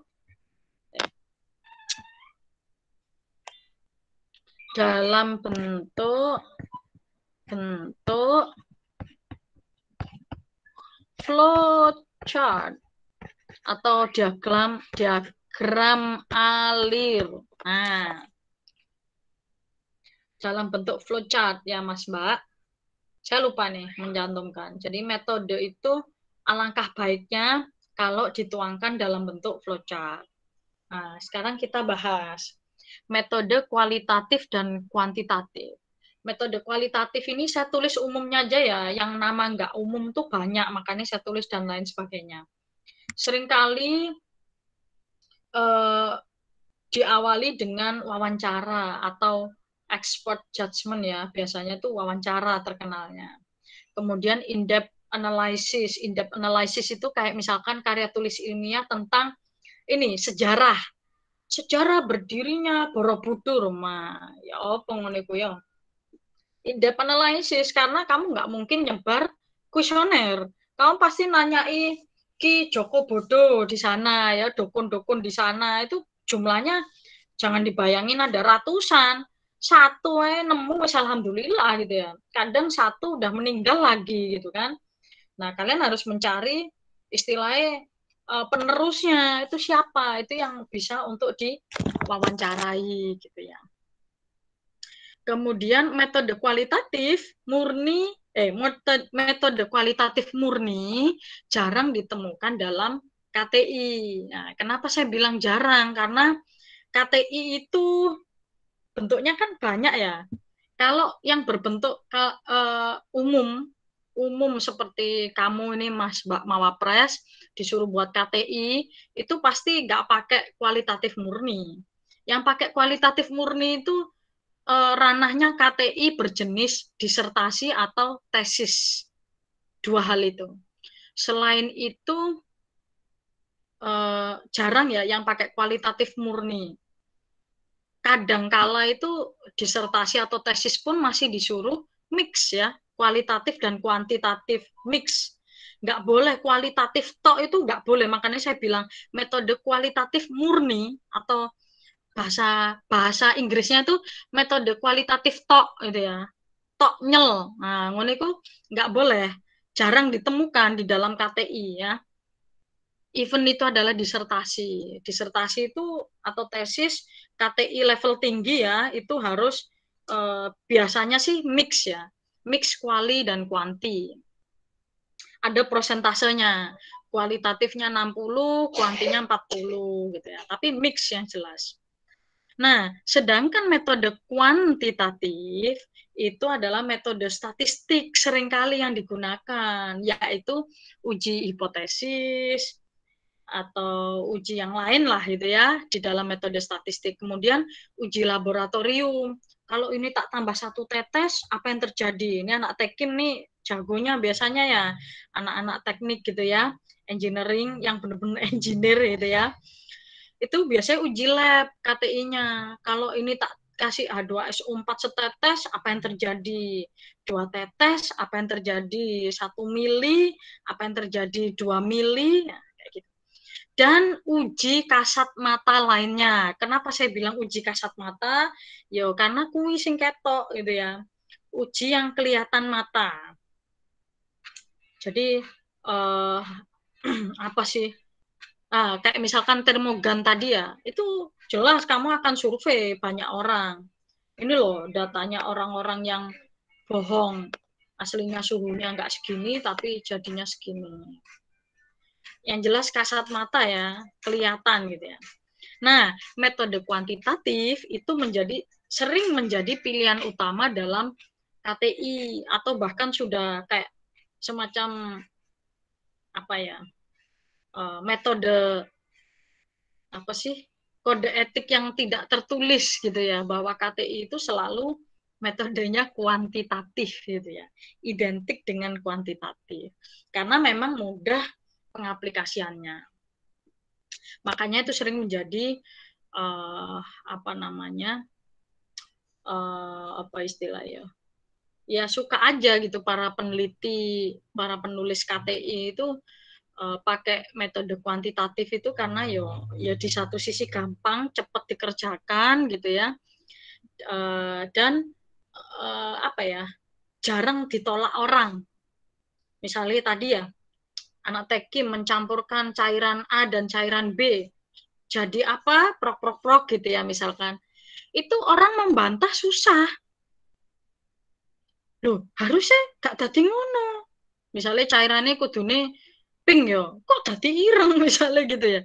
Harusnya nggak ngono, itu sulit untuk dibantah. Wis jelas-jelas kok senyawa A dan senyawa B disatukan jadilah hitam gitu misalnya. Orang nggak bisa bantah karena itu metode kuantitatif itu jarang dibantah orang. Saya bilang jarang ya, bukan tidak pernah, tapi jarang dibantah orang karena selalu menunjukkan data-data statistik atau uji laboratorium atau uji kasat mata yang lainnya. Yang itu makanya kenapa saya namakan uji kasat mata, karena orang yang melihat itu pasti ya setuju, no, yo tidak terbantahkan gitu ya. Bahasanya begitu. Oke, dengan demikian sudah habis. Ini slide saya yang terakhir, Bu Yunita. Lumayan ya, menjelaskan teknis itu setengah jam lebih. Ada yang mau ditanyakan, Mas Mbak? Silahkan.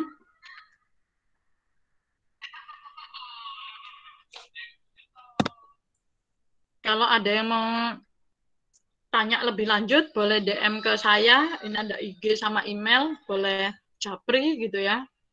Silahkan aja. Monggo.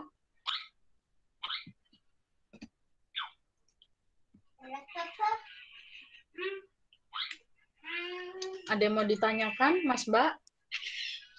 Wah, sepertinya cukup jelas. Ya?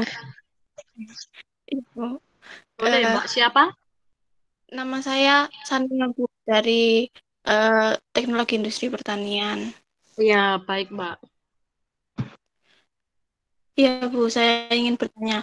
Sebenarnya saya itu ada kendala Bu setiap pembuatan karya tulis ilmiahnya, tapi kendala itu di awal. Jadi saya selalu banyak menemukan masalah itu loh. Jadi kan sebelum kita menyusun KTI kan awalnya kan identifikasi masalah terlebih dahulu ya Bu ya.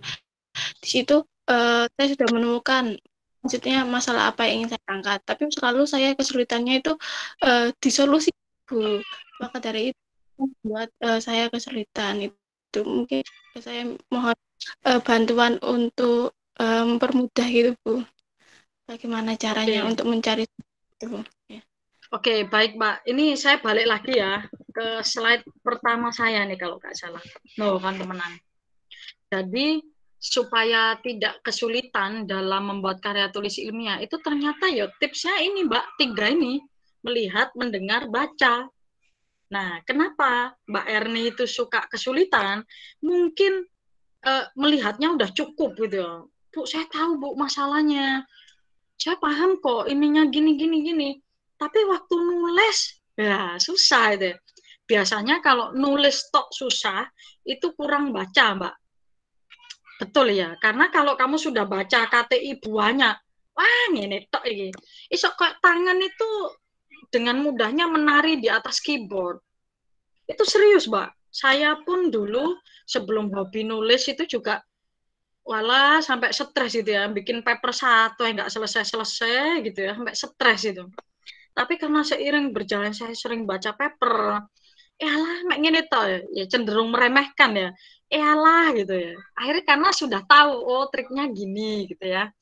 Itu yang menurut saya Mbak Erni harus dipoles di sisi membacanya. Saya kira sudah bagus, Mbak, kalau kamu sudah paham lingkungan sekitar itu kira-kira permasalahannya apa, kamu sudah punya ide-ide yang solutif juga. Tapi kalau misalkan begini, pertanyaannya saya balik. Bu, saya tahu masalahnya. Saya juga bisa lah insya Allah nulis KTI-nya. Tapi saya nggak tahu, Bu, solusinya gimana. Bingung kan? Padahal kan yang kita cari kan solusinya.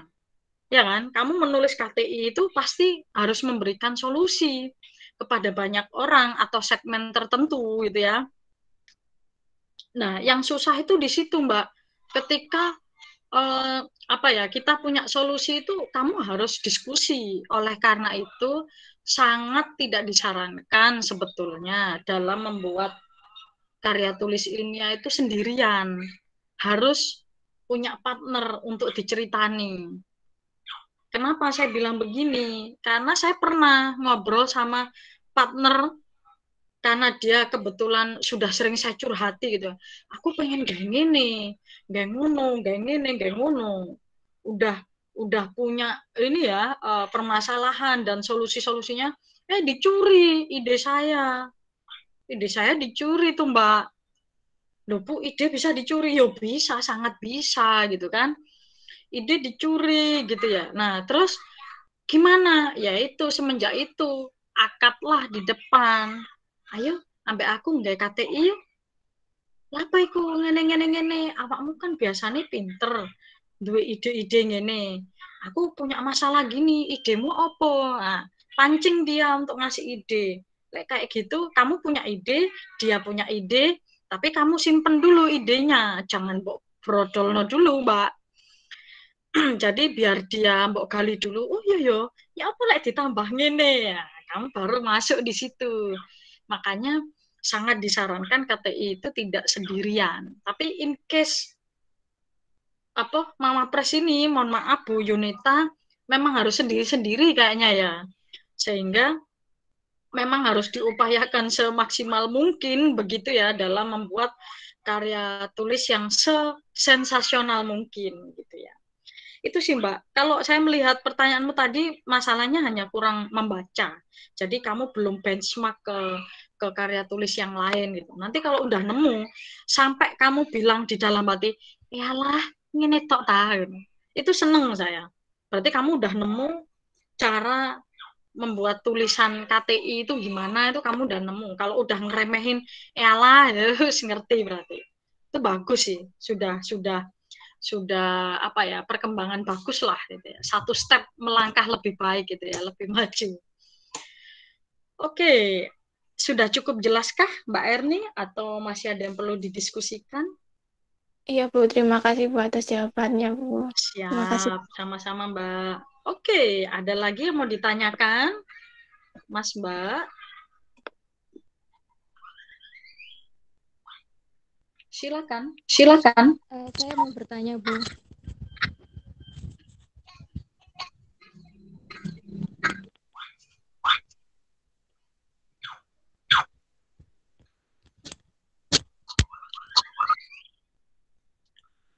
Oke, yang Sania sudah. Monggo ayo yang lainnya bisa bertanya. Mumpung ada Bu Mumpung Reni. ada Bu Reni. Assalamualaikum Bu Yunita, saya mau izin bertanya, Bu. Silakan Frida. Silakan Frida. Oke, sebelumnya mau bertanya Bu Reni. Jadi untuk KTI ini untuk output atau solusinya itu tadi harus berbentuk prototipe atau seperti apa, Bu? Menarik pertanyaannya. Saya suka banget sama pertanyaanmu ini, Mbak. Jadi, sorry, Mbak Frida dari prodi apa? Saya dari Prodi Manajemen Rekayasa, Bu. WMR. Makanya pertanyaannya gitu ya, apa harus berbentuk prototipe, Bu, gitu. Kalau yang saya tahu, itu tidak selalu berbentuk prototipe, Pak. Saya tadi bilang apa? Itu bergantung pada metode yang kamu terapkan tuh Mbak di situ. Karena ya mohon maaf ya, saya dari tadi ngasih contohnya memang berupa ini ya, alat gitu ya, alat pengukur suhu badan yang ditampilkan otomatis di kepala, sehingga pola pikirnya Mbak Frida mungkin terbentuk, waduh harus alat gitu ya. Nah, ini menarik pertanyaan ini, karena ternyata Mbak, yang menariknya, itu KTI itu kan ada beberapa genre, Mbak.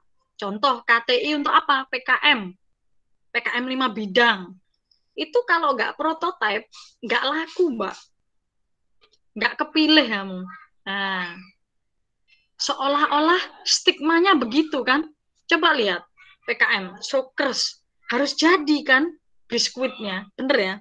Prototipe biskuitnya kan harus ada. Terus tempat sampah dengan sensor, harus jadikan tempat sampahnya. Waktu dideketin tangannya, otomatis tempat sampahnya buka sendiri. Terus prototipe apa lagi? Tapi ini ada hal yang menarik juga. Pernah saya buktikan ini, Mbak. Saya mengajukan PKM apa ya, Bu Yunita? PKMP ya, PKM PSH waktu itu 2018. Alhamdulillah lolos didanai. Saya tidak menggunakan prototipe sama sekali, Mbak. Saya menggunakan metode yang uji statistik. Wah, ini saya pakai metode statistik ini, Mbak. Ini uji hipotesis. Jadi cukup dengan grafik-grafik statistik gitu sudah diterima, tapi nggak menang ke PIMNAS. Karena memang yang ke PIMNAS itu sepertinya memang mengarah kepada yang sudah prototipe. Makanya tadi saya bilang KTI itu terbagi beberapa genre. Ada yang cukup dengan uji statistik, ya semacam uji hipotesis, validitas, reliabilitas, regresi, dan seterusnya semacam itu. Ada yang harus dengan prototipe gitu ya. Tapi memang ya apa-apa lebih disukain yang ada prototipenya itu, Mbak. Makanya yang berbulan-bulan, bertahun-tahun Kak mari-mari iku mau jenenge KTI. Saya balik lagi ya. KTI ini. KTI butuh waktu lama untuk dicerna dan dipahami secara komprehensif oleh kalangan tertentu gitu ya. Ini saya sempat singgung kan. Nah, jadi pertanyaanmu saya jawab gitu ya Mbak Frida ya. Jadi apakah harus berbentuk prototipe? Tidak, saya pun membuktikan hanya berbentuk uji statistik pun oke. Uji hipotesis waktu itu sama uji regresi linear berganda waktu itu ya. Ya alhamdulillah lolos didanai PKM juga, PKMP ya, penelitian. Memang karena kategorinya penelitian, makanya lolos gitu ya. Tapi ada kecenderungan bahwa PKM, KTI jenis PKM itu yang lebih disukai adalah yang menghasilkan prototipe. Gitu Mbak. Semoga menjawab Mbak Frida. Tapi kalau ada yang mau ditanyakan, boleh Mbak. Boleh Mbak. Satu lagi Bu, terutama mungkin untuk teman-teman yang mungkin non teknik kan beberapa kan ada yang memang mungkin karya tulisnya seperti case yang saya tanyakan tadi ya Bu, jadi memang tidak memerlukan prototipe, misalnya mungkin dari teman-teman psikologi, mungkin metode aplikasi apa dan semacamnya. Nah itu metodenya apa harus kuantitatif secara statistik atau mungkin ada metode lain Bu? Seperti mungkin misalnya eh, sintesis dari paper atau jurnal-jurnal pendahulunya begitu Bu. Wih, menarik nih pertanyaannya nih. Menarik banget Mbak pertanyaanmu Mbak.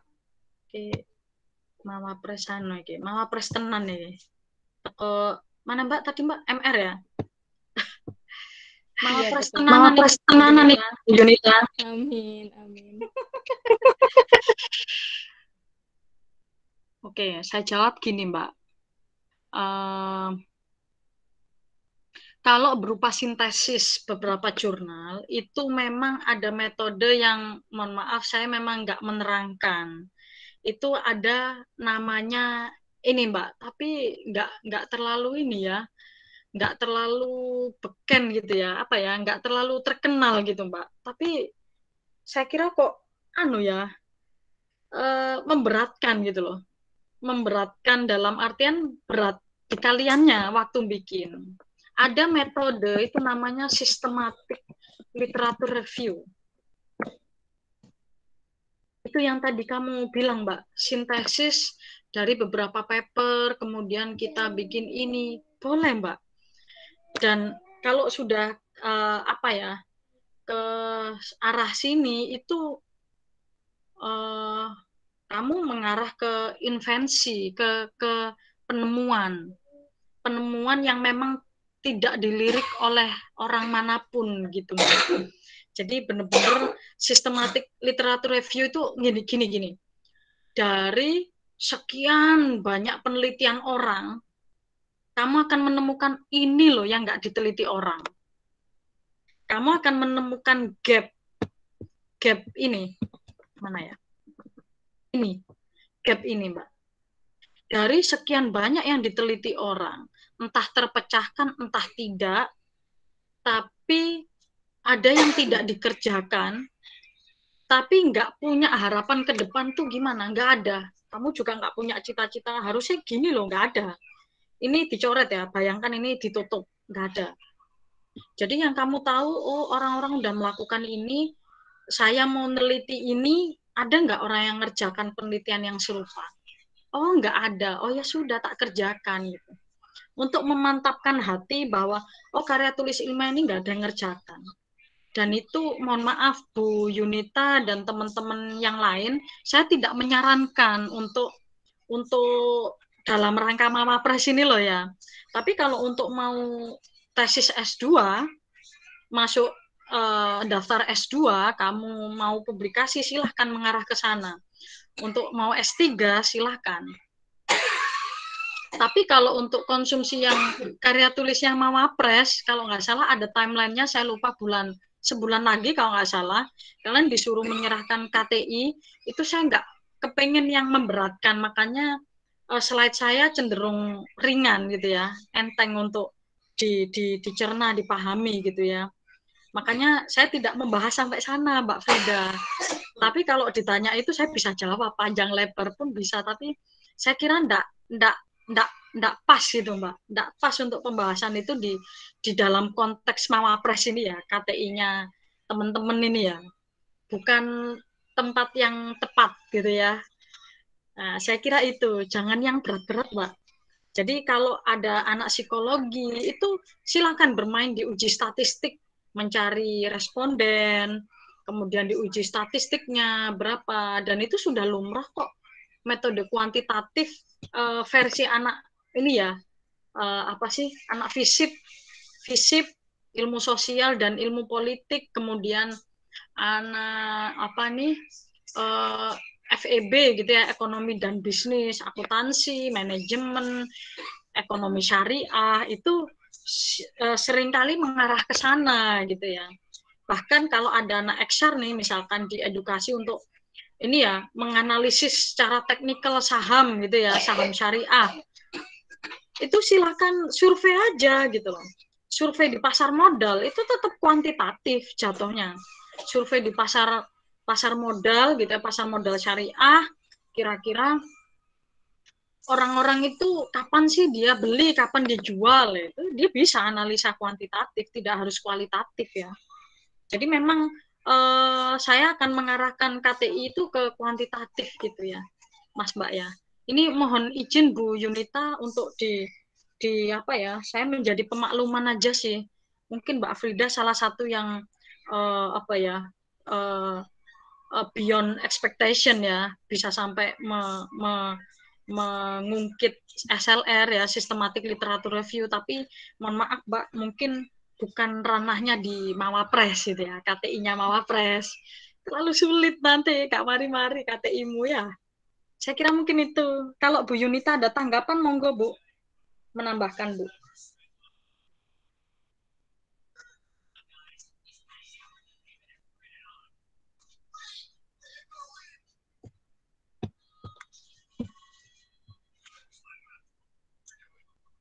Oke, tidak ada tambahan sepertinya dari Bu Yunita. Monggo, mungkin kalau ada yang mau bertanya lagi, masih belum jam 11, masih kurang 6 menit, silakan Mas Mbak.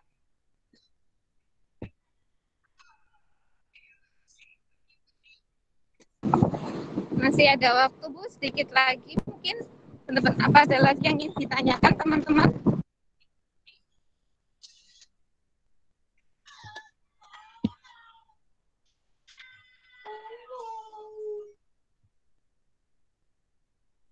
Saya deh Bu, lagi satu pertanyaan lagi Bu. Silakan Frida. Untuk bedanya literatur tadi sama in-depth analysis itu bedanya apa ya Bu? Apa Mbak? Untuk sistem literatur yang tadi sama in-depth analysis itu bedanya di bagian mananya ya Bu? Oke. Saya coba jawab ya. In-depth analysis itu adalah analisis mendalam, yang sangat mendalam. Saya tadi contohkan adalah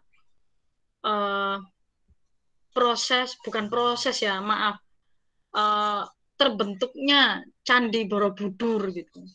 Candi Borobudur itu sebelum kamu lahir, Mas Mbak, itu sudah ada. Ya. Nah, cuman kalau kamu kepengen tahu lebih jauh gitu ya, ceritanya ini gimana, kok bisa dulu awalnya megah, sekarang kok kepalanya pada hilang, dicuri siapa, itu kamu mau SLR nggak nemu, Systematic Literature Review nggak nemu, Mas Mbak. Jadi ini bener-bener Mama Prestenan nih, pertanyaannya berbobot sekali ya, bingung aku sampai jawabnya. Jadi SLR itu, nah ini tahapannya, saya bukain sedikit nih Mbak. Waduh kok cilik, cari yang besar.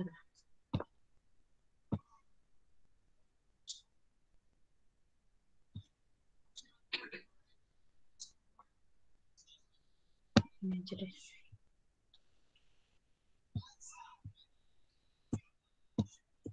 Oke, coba diperhatikan di sini. Nah, ini kalau literatur review, Systematic Literature Review atau SLR, itu kita awali dengan menyeken, Mbak, scanning paper-paper yang sudah pernah dipublish orang di beberapa jurnal-jurnal terkemuka. Ini ada PubMed, SciInfo, Web of Science, dan lain-lain.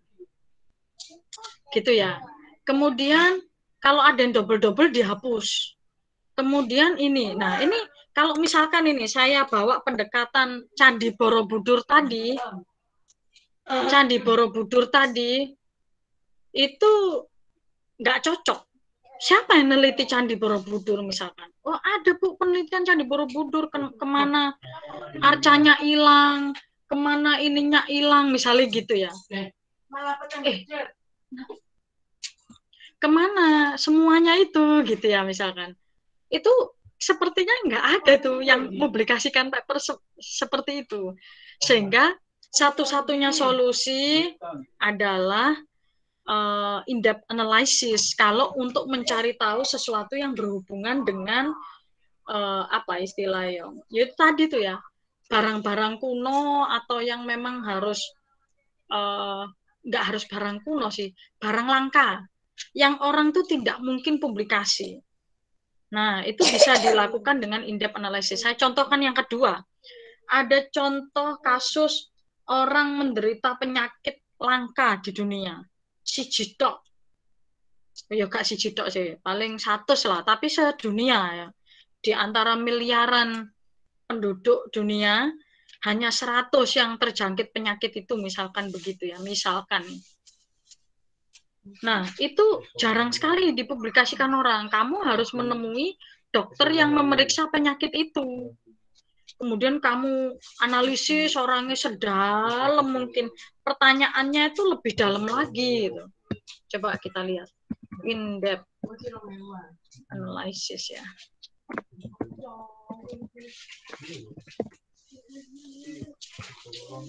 Coba ya. Nah, dia nggak ada format baku atau in-depth analysis yang baku gitu, nggak ada, sama sekali tidak ada. Berbeda dengan SLR, yang sudah jelas-jelas. Ya Allah maaf ya, anak saya lebih sekali. Berbeda dengan ini step by stepnya udah jelas. Kamu nggak boleh Mbak habis dari sini lari ke sini, nanti naik ke sini, turun paling bawah sendiri sini, terus naik lagi ke sini, nggak boleh. Ya kayak gini nih flowchartnya SLR. Kalau in-depth analysis tidak, karena berdasarkan special case ya, kasus-kasus tertentu yang memang itu setiap peneliti itu punya style untuk ngorek-ngorek. Contoh kedokteran tadi ya. In-depth analysis. Bapak kemarin waktu ngoperasi kepalanya si pasien A gitu ya, itu kenapa kok otaknya yang kanan dulu yang dibuka, kok nggak yang kiri dulu, tempurung kepalanya? Bingung kan dokter yang jawab, ya karena gini. Nah, Pak kalau buka, Pak dokter yang dibuka kiri dulu, apa yang terjadi? Nah kan dia gak nyoba. Nah masuk kate coba-coba gitu ya, buka tempurung kelapa kan nggak boleh gitu ya. Nah, itu sih. Artinya in-depth analysis itu jarang di apa ya, kasus khusus yang benar-benar jarang ditemui di lapangan. Tapi Bu, jarang banget apa biasa aja yo jarang biasa aja sih gitu. Jarang banget itu yo enggak juga itu. Artinya in-depth analysis itu stylenya bergantung pada peneliti. Tidak ada format baku yang harus dilakukan step by step-nya, itu tidak ada. Berbeda dengan systematic literature review seperti ini. Saya kira mungkin itu ya, Mbak Frida ya. Semoga bisa menjawab. Nanti kalau kurang jelas boleh DM saya tuh Mbak. Boleh. Japri atau ke email atau apapun lah, silahkan. Ada yang mau ditanyakan? Terima kasih banyak Bu Reni jawabannya.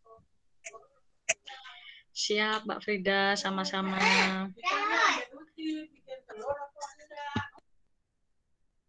Silakan jika ada yang mau ditanyakan lagi.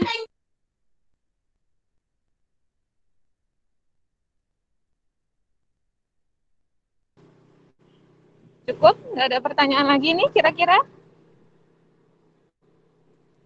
Oke, mungkin sebelum closing, Bu Reni mungkin bisa memberikan final statement buat anak-anak ini kira-kira seperti apa untuk kesiapan menulis KTI di Mawapresnya. Dan saya yakin kalau mungkin nggak apa-apa ya Bu Reni, ya mungkin dari teman-teman siswa ada yang minta Bu Reni jadi dosen pembimbing karya tulisnya, nggak apa-apa kan Bu ya? Loh, ada tak Bu? ada pembimbing gitu dah. Siap. Ada. Nanti biar Siap. anak-anak dibantu, walaupun sebenarnya pembimbingnya bisa semuanya gitu. Enggak, saya kira anak-anak dilepas, Bu, dalam pembuatan KTI ini. Jadi saya kira mandiri, ternyata tetap dibimbing dosen ya. Siap. Itu. Oke, tetap dibimbing soalnya, Bu. Oke, siap. Jadi gini, kalau saya boleh nambahkan closing statement, Bu Yunita, terima kasih atas kesempatannya. Saya bersyukur sekali bisa ngisi di tengah-tengah para mawapres masing-masing prodi ya. Sebetulnya karya tulis ilmiah itu kembali lagi ya. Yang pertama, selesaikan permasalahan yang ada di sekitar kalian aja dulu. Masalah di sekitar kalian tuh banyak kok. Mulai dari kuliah, akademis, non-akademis, kuliah online, gini nih gimana gitu ya. Tapi semua itu jarang sekali yang bisa menuliskan secara ilmiah. Seringkali orang tuh berasumsi, dosen iki loh, selama pandemi itu gak enak. Lah itu masalah kan, gitu ya. Selama pandemi iki ngomong-ngomong lek ngajar, sing biasanya enak malah gak enak itu. Curhat iki kowe. Misalkan begitu gitu ya, misalkan. Nah, itu masalah. Nah, itu harus diselesaikan. Gimana caranya? Andaikan pandemi ini terus berlarut-larut ya, naudzubillah min dzalik ya, semoga cepat selesai begitu. Tapi ya kita ya nggak menutup kemungkinan gitu loh bahwa masalah ini bisa jadi mungkin masih terus berlanjut gitu. Lah harus tetap harus ada solusi kan.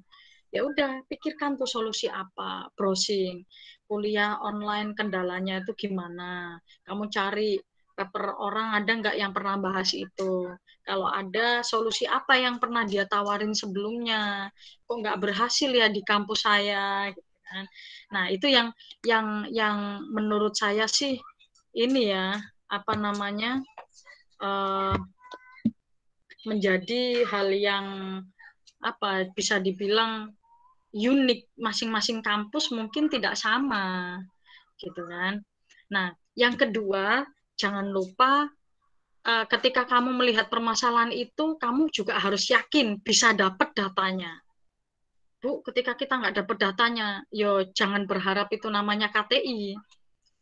Saya tahu itu masalahnya pelik gitu ya, bagus untuk diangkat, sensasional, tapi kamu nggak punya data, itu juga nggak benar juga itu, karena bisa jadi KTI yang kalian omongkan itu adalah isu, gosip atau hoax ya, sesuatu yang belum ada dasar faktanya begitu. Dan yang ketiga adalah perlu diingat bahwa KTI itu punya misi mulia, yaitu menyebarkan ilmu yang bermanfaat gitu ya, yang bisa dipertanggungjawabkan di kemudian hari. Sehingga berbanggalah buat kalian Mas Mbak yang punya kesempatan untuk mengaktualisasikan diri menjadi beberapa tulisan ya, saya bilang beberapa karena kalian ini manusia terus berproses. Itu saya kira menjadi tulisan-tulisan yang menarik untuk dibaca orang, dipelajari orang, diambil hikmahnya. Itu saya kira misi yang mulia gitu loh. Makanya jangan asal-asalan untuk menulis sebuah karya tulis ilmiah. Supaya niat baik itu tidak dicederai gitu ya. Saya kira mungkin itu sih closing statement saya, Bu Yunita. Kalau berkaitan dengan topik apa yang mau diangkat itu silakan diawali dengan masalah di sekitar kalian dulu aja lah. Kalau pembimbing mah cuman memfasilitasi aja ya, kita nggak membuatkan gitu loh. Jangan dianggap dosen pembimbing itu membuatkan karya tulis ilmiah ya, jangan ya, karena itu tetap amanah yang harus kalian kerjakan gitu ya. Semoga sukses semuanya. Bagi saya semuanya ini sudah mawapres gitu ya. Tuangkan ide-ide cemerlang kalian menjadi sesuatu yang bermanfaat untuk banyak orang, even kamu terpilih atau tidak menjadi seorang mawapres UISI. Bagi saya kalian semua sudah mawapres gitu ya. Selamat Mas Mbak semua, selamat kepada kemahasiswaan, bagian kemahasiswaan, Bu Yunita, Bu Elsie, dan semua tim dari kemahasiswaan yang sudah menyelenggarakan acara yang baik ini. Semoga kita terus tetap dalam track kebaikan gitu ya, untuk UISI yang lebih baik dan mencetak generasi-generasi penerus bangsa yang bermartabat dan berwawasan ilmiah gitu ya. Saya kira mungkin itu. Mohon maaf bila ada salah kata. Ini saya tutup ya, Bu Yunita ya. Terima kasih atas waktunya yang diluangkan. Dan terima kasih juga atas perhatiannya. Mohon maaf bila saya juga banyak salah kata atau perbuatan yang mungkin kurang berkenan. Wassalamualaikum warahmatullahi wabarakatuh. Selamat siang, Mas Mbak semua.